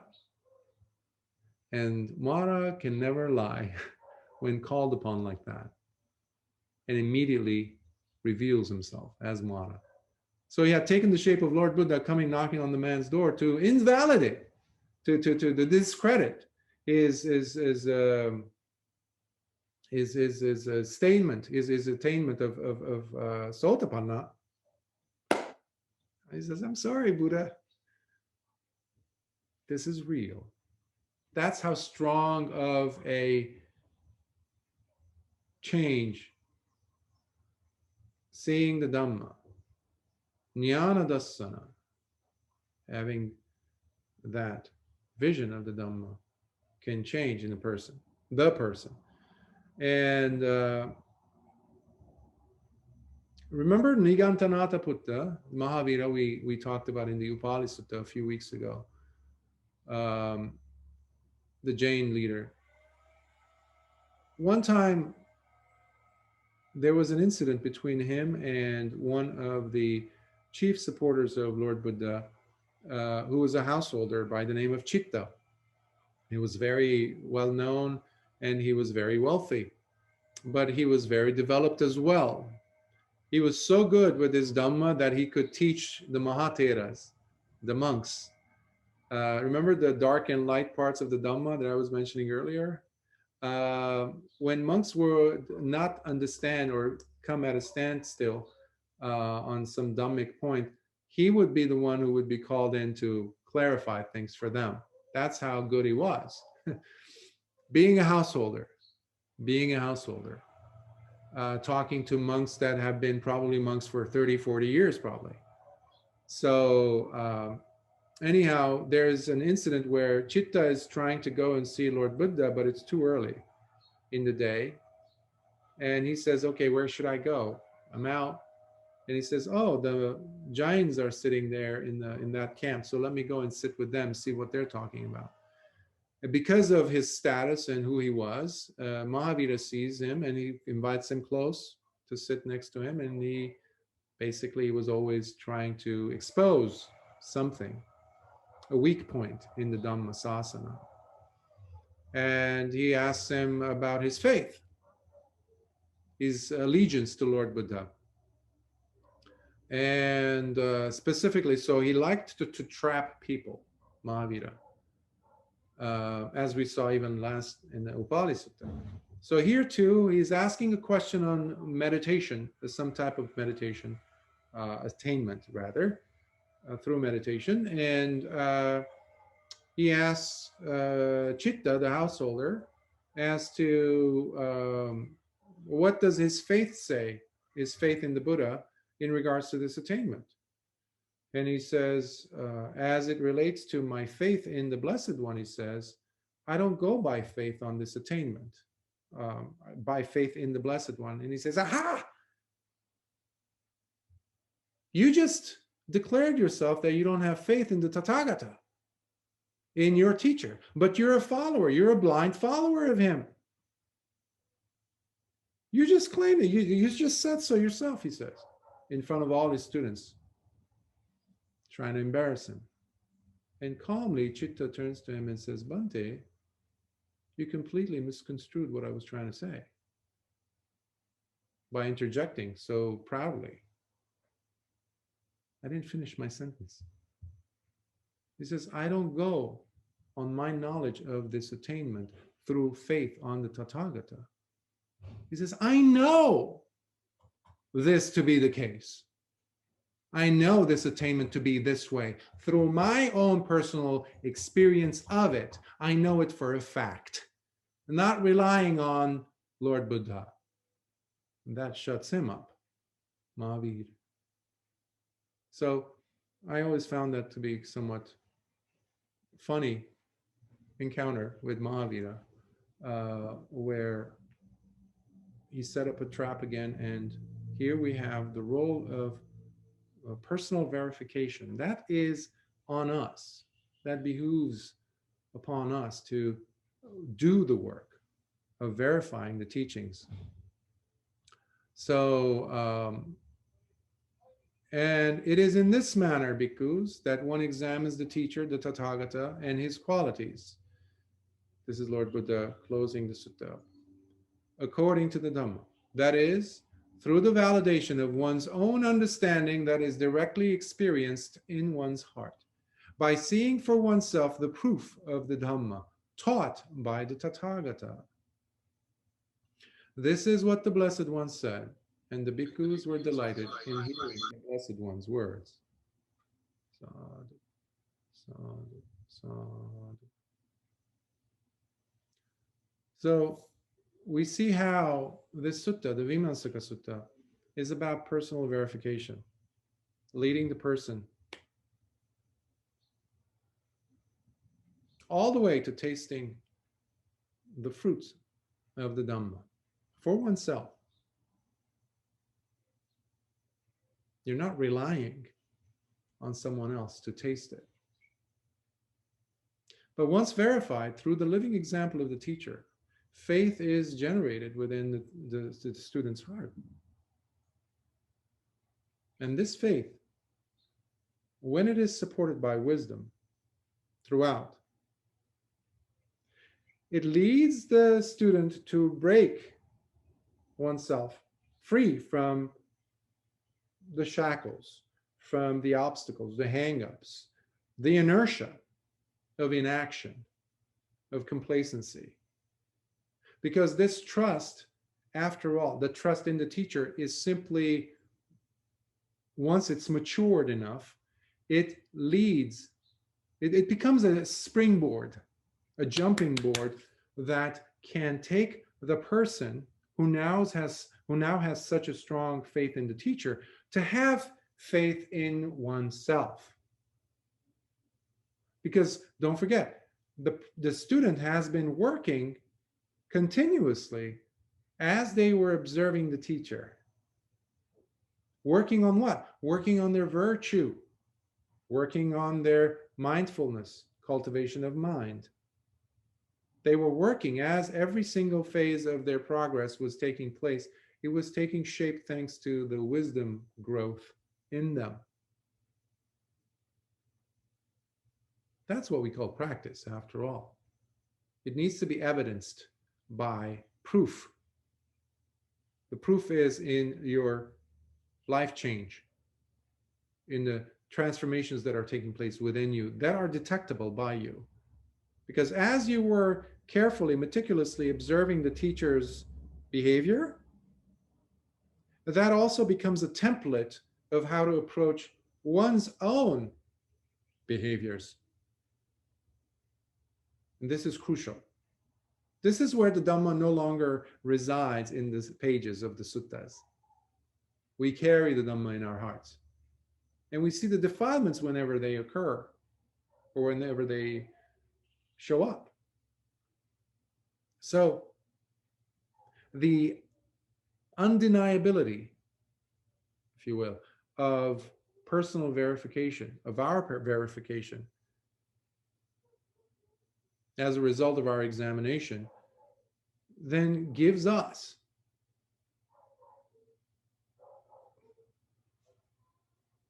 the impetus, the drive. It becomes the propellant, if you will, to push us to taste, first to test, and then to taste the effectiveness of the teachings. And in that way, continuously develop our serenity of mind, along with penetrative wisdom. Those two have to be there. Samatha and vipassana, calming of the mind and developing of wisdom. Always having wisdom there, being honest. We can't be wise if we're not honest. And that's what this whole endeavor of the Vīmaṁsaka Sutta is, to be honest in our approach and to also look for honesty in the teacher. Honesty. As each stage on the path requires its own personal verification as we're going from one stage to the next. Each one of them requires us to be verifying them personally, asking the right questions instead of make-believing anything. And as we taste the fruits of the Dhamma until full arahantship, these things will take place. But it's only to be known by the person for oneself. And hopefully enough, if we come across a teacher as described in the sutta, they will also help us to identify those qualities for us. So I will pause here and open for any questions, comments, thoughts you might have. I hope you enjoyed the sutta, and yeah. Any thoughts?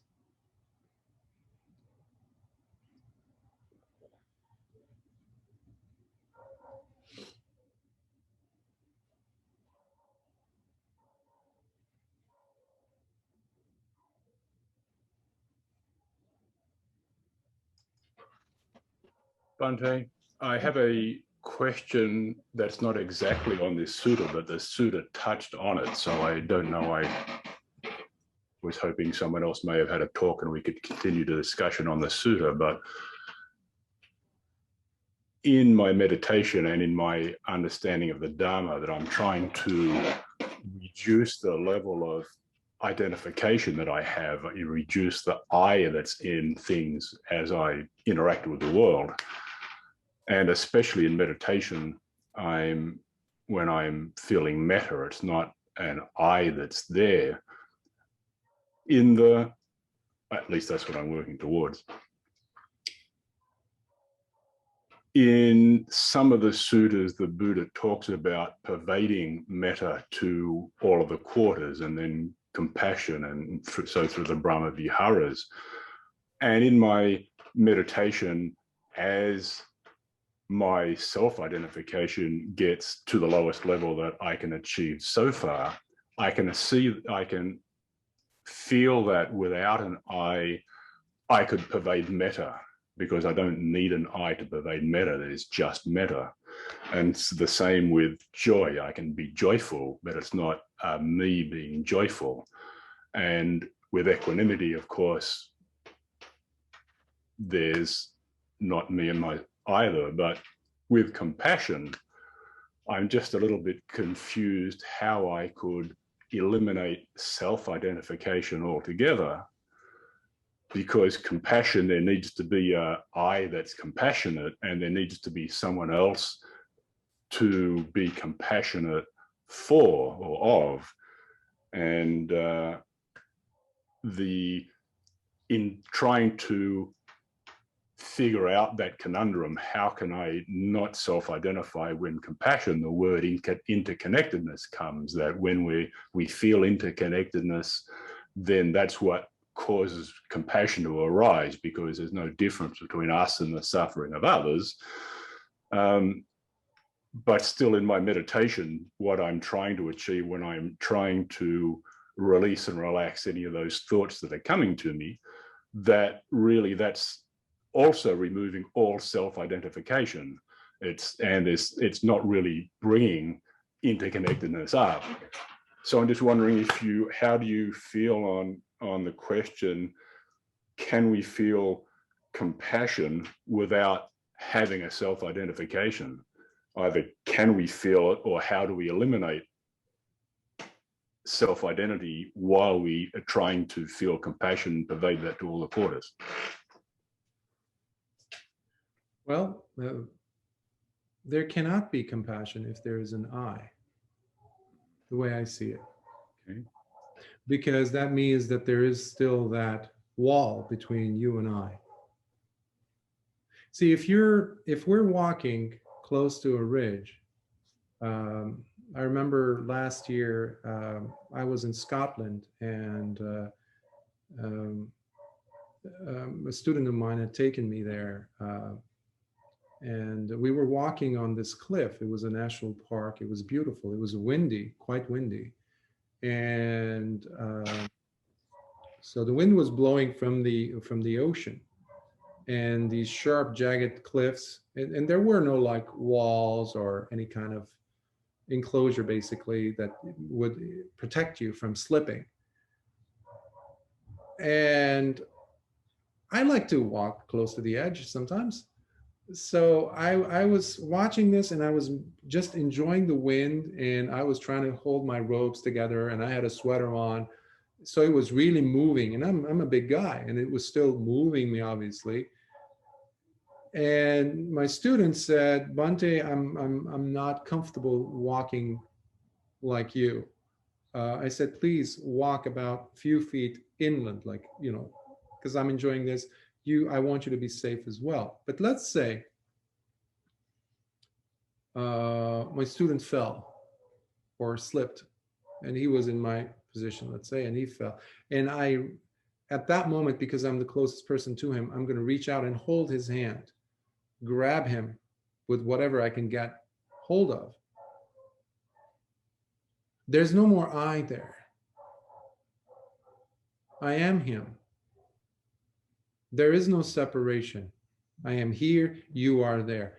This is my survival.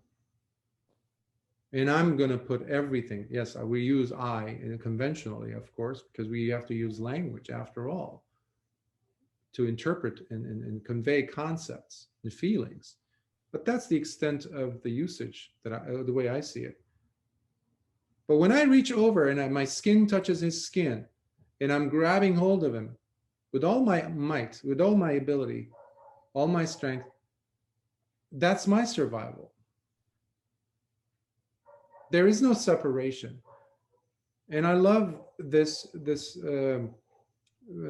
translate or interpretation of this, especially when it came to compassion and also leaning into mudita, starting with loving kindness, of course.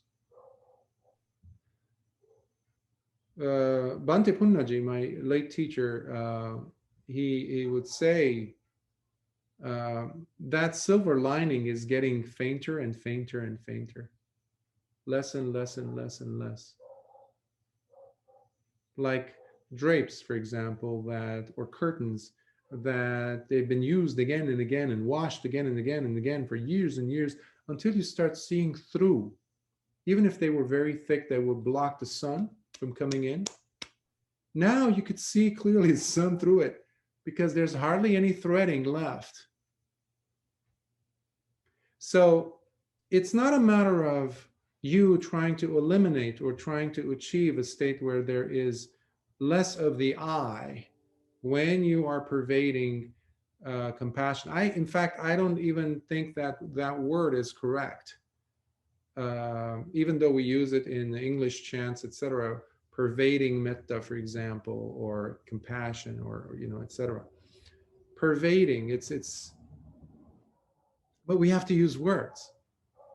It's a feeling, but we're using words. It's less than perfect, less than ideal, of course, but it's a feeling. And I used to struggle with this a lot until I had the image of like, wait a minute, if I pour water into this mug, let's say, eventually, it's going to get so full that it's going to seep from the edges. It's going to fall, overflow from the brim of the cup. And where's it going to go? It's going to go elsewhere where there is less of it. Let's say in the other cups around it. So my encouragement, given your question, would be something like this. My approach would be something like this, in this case. Imagining others who are less fortunate than yourself, anywhere in the universe, who have cups that are empty.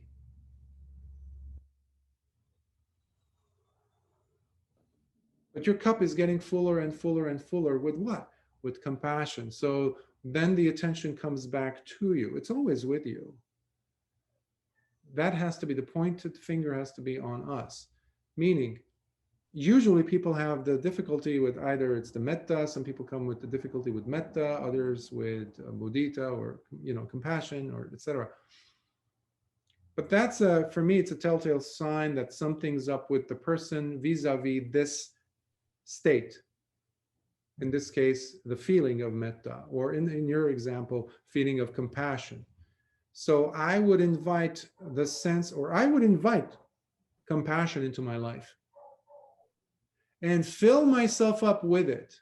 Meaning, if I am being extremely demanding of myself, harsh, mean, unfair sometimes, because I don't do or live up to my standards, let's say.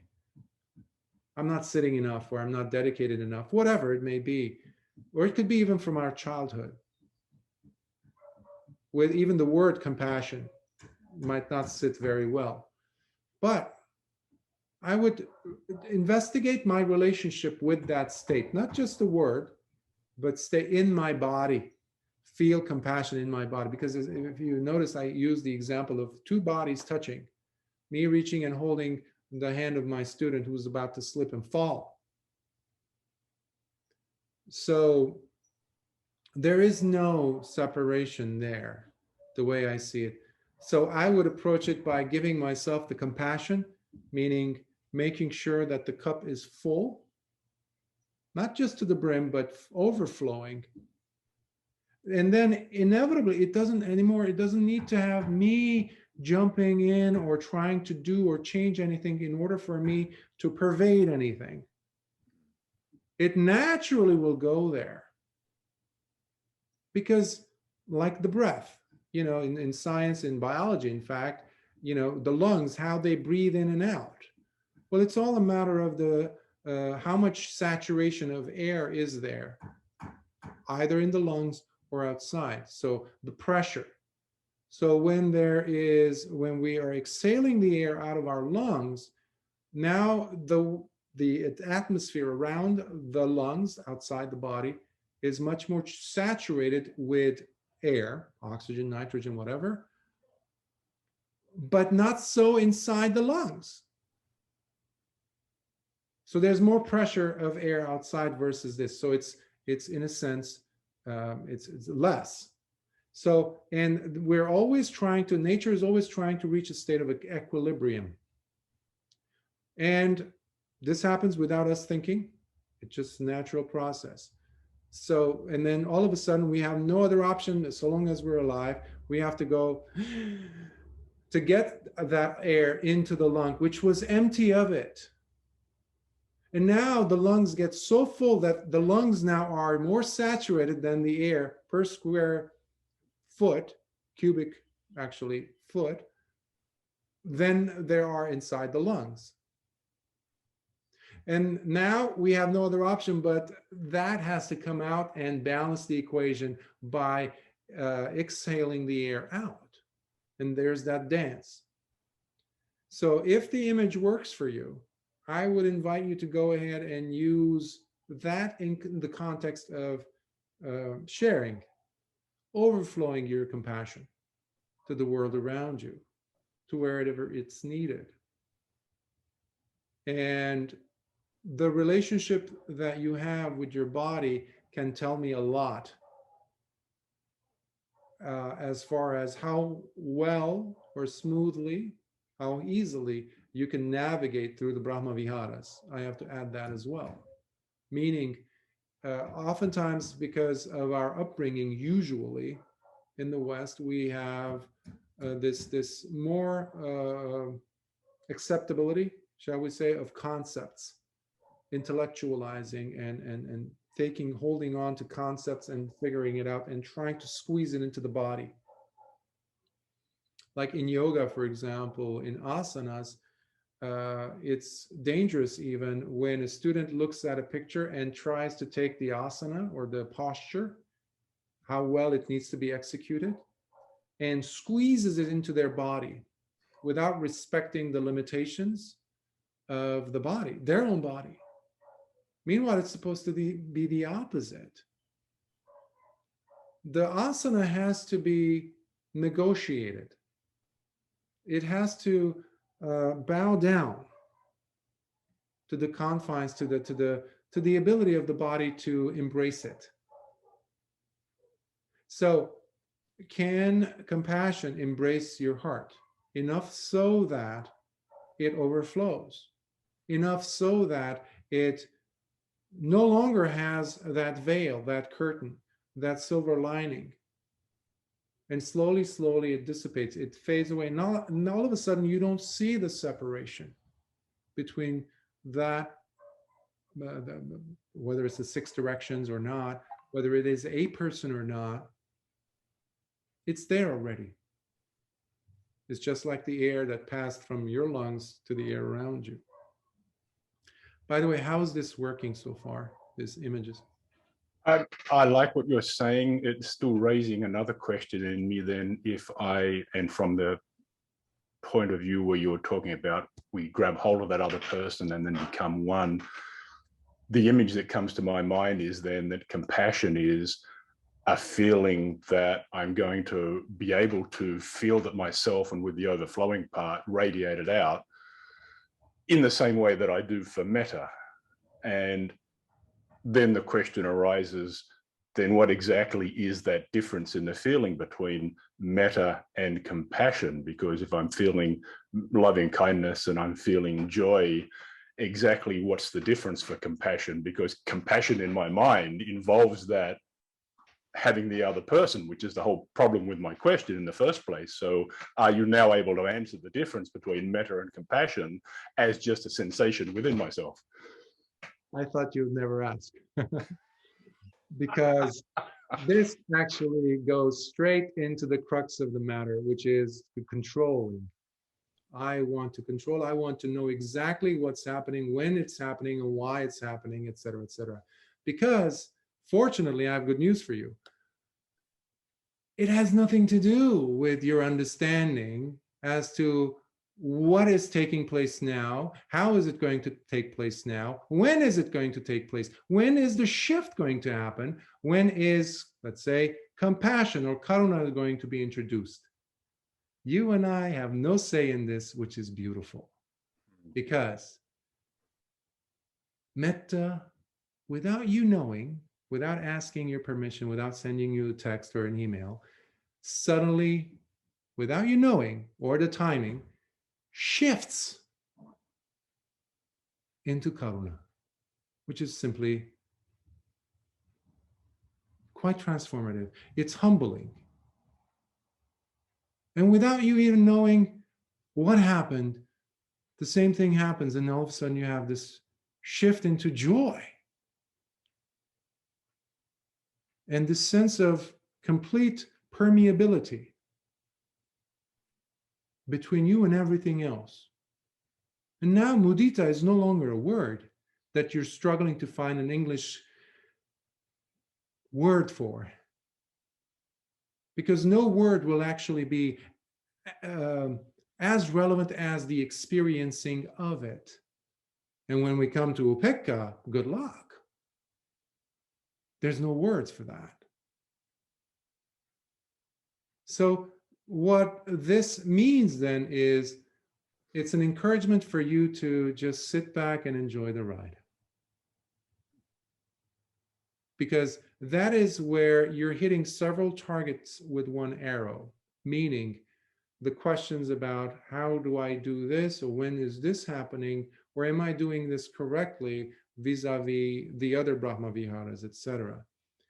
Because all those things, it's like the crab that pulls or especially the turtle that pulls its limbs, its head and its tail in suddenly.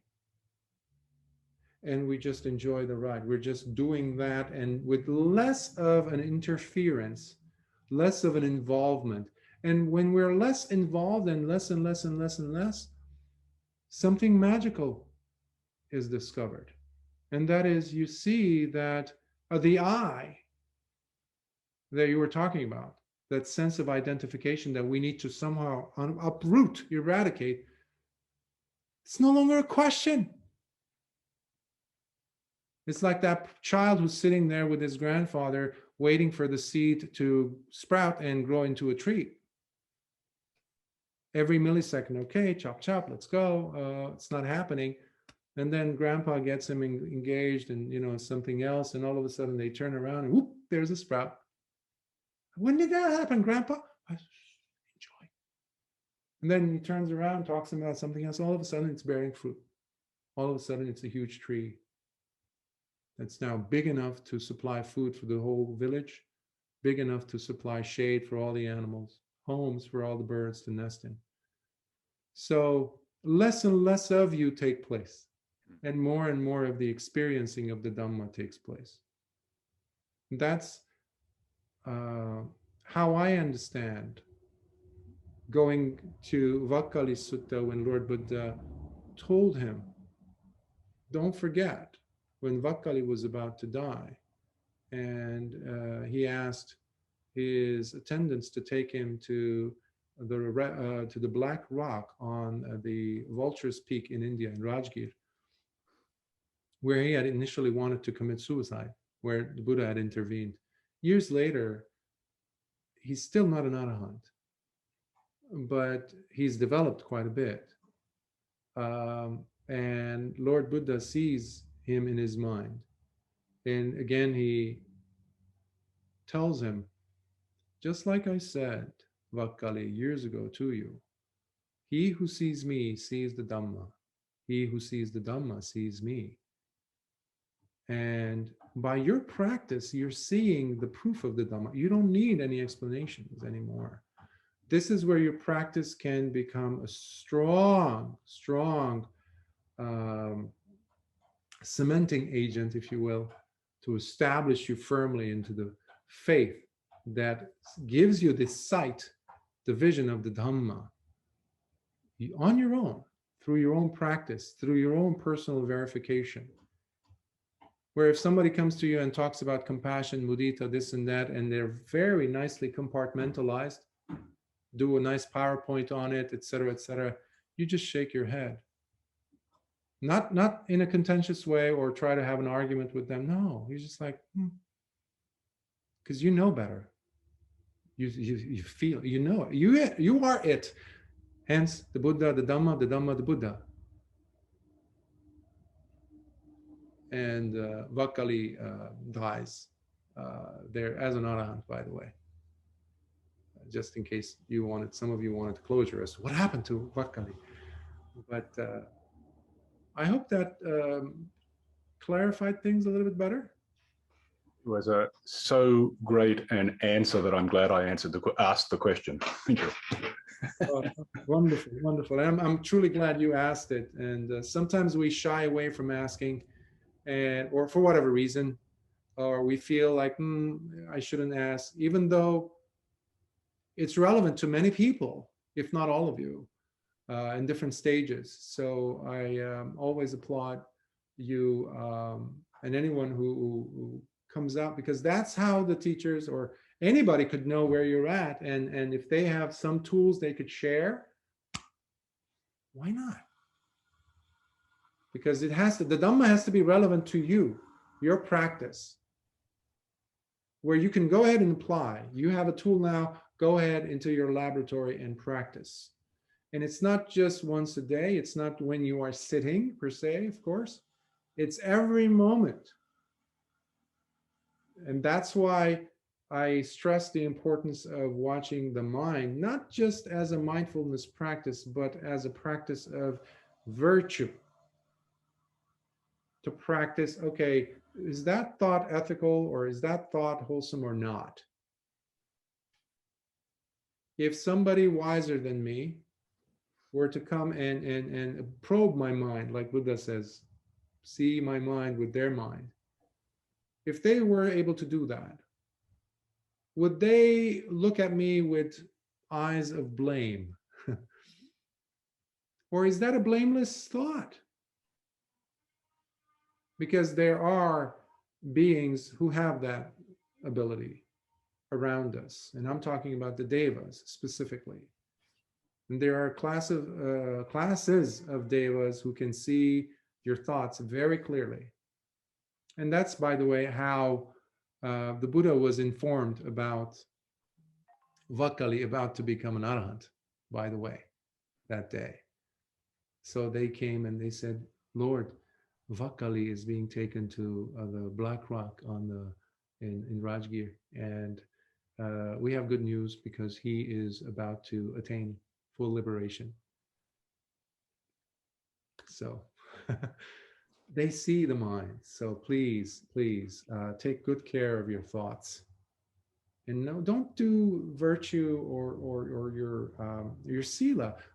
I encourage you not to look at it as just, oh, I shouldn't do it type of a thing. Yes, that is very important for a big chunk of the journey. It requires that kind of a mindset. It has to be firm and rigid. But please bring in the consequence of there being fluctuation or perturbance in the mind, confusion in the mind, and a sense of remorse and regret as a result of me having this thought or saying this word that I shouldn't have. And there goes half of my day trying to push it away, say it never happened, justifying it, etc., versus just observing it at the start, meaning the thoughts. And that's where we can take our own personal accountability in our own hands. It's no longer faith. It's no longer, yeah, Bhante or Lord Buddha says, or the teachings always say, training, Sīla, Samadhi, Paññā. Yeah, I'm doing the Sīla, I'm keeping the 5 precepts. It's more than that. Your life becomes a consistent bundle of virtue. And that is the transformative quality of the Dhamma. So I hope that helps. Are there any other questions? Oh, let me see. I'm reading the message from Upatissa. Thanks very much for the talk, Bhante, and also to Greg for the food for thought. While Greg brought up the issue of karuna, I recall the aspect of forgiveness. A Russian friend of mine told me once that in his language, the word forgiveness does not exist, and the closest equivalent is acceptance. I didn't know that. I also recall that in suttas, when someone asks for pardon for their unwholesomeness, the Buddha always says that it has been accepted instead of forgiven. The acceptance is in that sense oneness, instead of I forgive you or you forgive me. I hope that makes sense. Yes, it's thank you for that comment and contribution as it relates to acceptance in the case of forgiveness. Yes, because when there is that that approach of I am forgiving you, there is still some type of I would say, I guess the word comes to mind is hierarchy, some status, a difference. And there was another equalizer in adding on, piggybacking off of what Upatissa was saying, especially in the case of, for example, there were some accusations made unlawfully by certain characters, certain bhikkhus even, against Venerable Sariputta, against Venerable Vīmaṁsaka Sutta, etc., and of course many times against the Buddha. But the ones that I recall is, for example, when the person comes and Lord Buddha says, okay, especially I think we talked about at one point where a bhikkhu comes and says to Lord Buddha, oh, Sariputta struck me, and he didn't even apologize. And he took off going to the countryside with his bhikkhus. So Lord Buddha sends another monk to go get Venerable Sariputta to come back because he wasn't, that far gone. So he comes back, and that's where Sariputta gives his lion's roar. I think it was one of the earliest suttas we covered in these series. But there is, even though we don't see that at the end of the sutta, in other similar encounters, well, let me just use the example of, again, Venerable Sariputta, but this time on his deathbed, where he was bleeding profusely because of dysentery, and he was very old. He was over 80 at that time, and to die, he had gone back to his family home where his old mother was living. So if he was 80, mother was probably almost 100. So he gives her a Dhamma talk, and she was a typical Brahmin, but she breaks the barriers and she becomes a Sotapanna. And he says, your nursing fees are paid, so you may go now. He was in pain, he was bleeding when he was giving a Dhamma talk. So he lets the other bhikkhus come, and then at that moment when they are taking care of their teacher, Venerable Sariputta,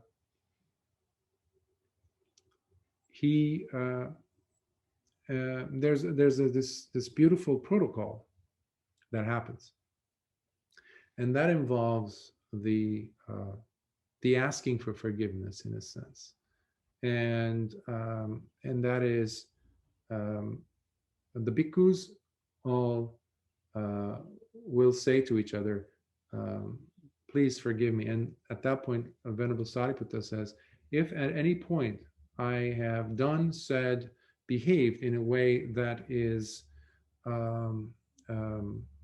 improper, it was hurtful, it was damaging to you in any way, then please accept my apologies. And so there is that interchange, which completes that transaction, which I agree with Upatissa calling it acceptance. And so it's not the students coming to the teacher and saying, Bhante, if we've ever harmed you in any way and hurt you in any way, please accept our forgiveness. Because the person does not want to have that feeling of regret for the rest of their life after the teacher's gone. And similarly for the teacher, to set them at ease, to release them.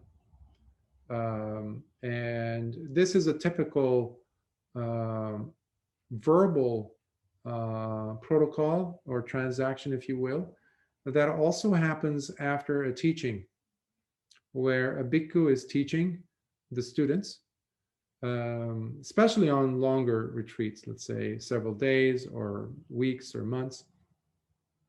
At the last encounter of that period, the teacher would, the students would come, let's say, they usually do anumodana, making dana or whatever offerings. And then they would ask the teacher to forgive them for any kind of misdeed or misbehavior. And similarly, the teacher, not every teacher does this, but many teachers do though. um, and they will go ahead and return that to the student and say, and if I have ever, during this period, caused any harm, etc., in different ways in my behavior, please accept my apology as well. So that neutralizes it. So, and that's another form of living compassion. Living compassion, and living not just compassion, of course, because you don't have metta, compassion, forget about it. Because some people think of it as like, okay, I moved out of, this class, 11th grade, now I'm in the 12th grade, or, no more a sophomore, I'm now this. That's not, it doesn't work like that. They grow into each other, rather, as I was mentioning earlier to Greg. So compassion comes out of metta. And if your forgiveness doesn't have either of these two, it's not real forgiveness or acceptance, for that matter. And that's why I was trying to mention how our relationship with these feelings, or even the words depicting these feelings, is very important.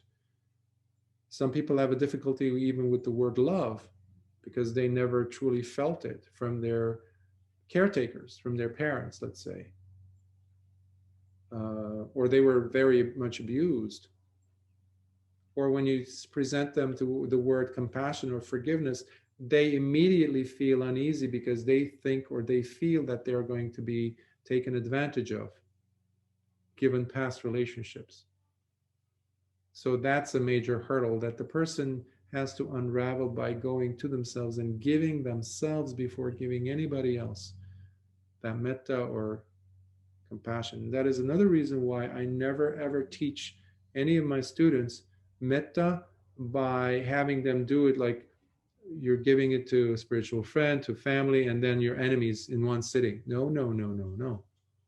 The enemies come way, way, way out there in the future after you have felt it, seen it, experienced it. You're fully enmeshed in metta. And slowly, slowly, I have to titrate. It's like climatizing, like mountaineers. They go up 1 foot or 10 feet and then come back down 5 feet. And that is how they go up the higher elevation of the Himalayas. So giving love to an enemy is never, ever advised. If the teacher knows what they're doing, that is, with metta, they will never advise the student to start with giving love to enemies first. Because there needs to be the acceptance within themselves of whether it's metta, karuna, mudita, or forgiveness.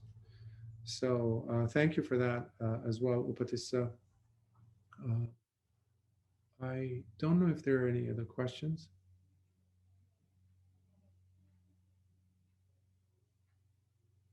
I guess there aren't any. All right, so let us share some merits.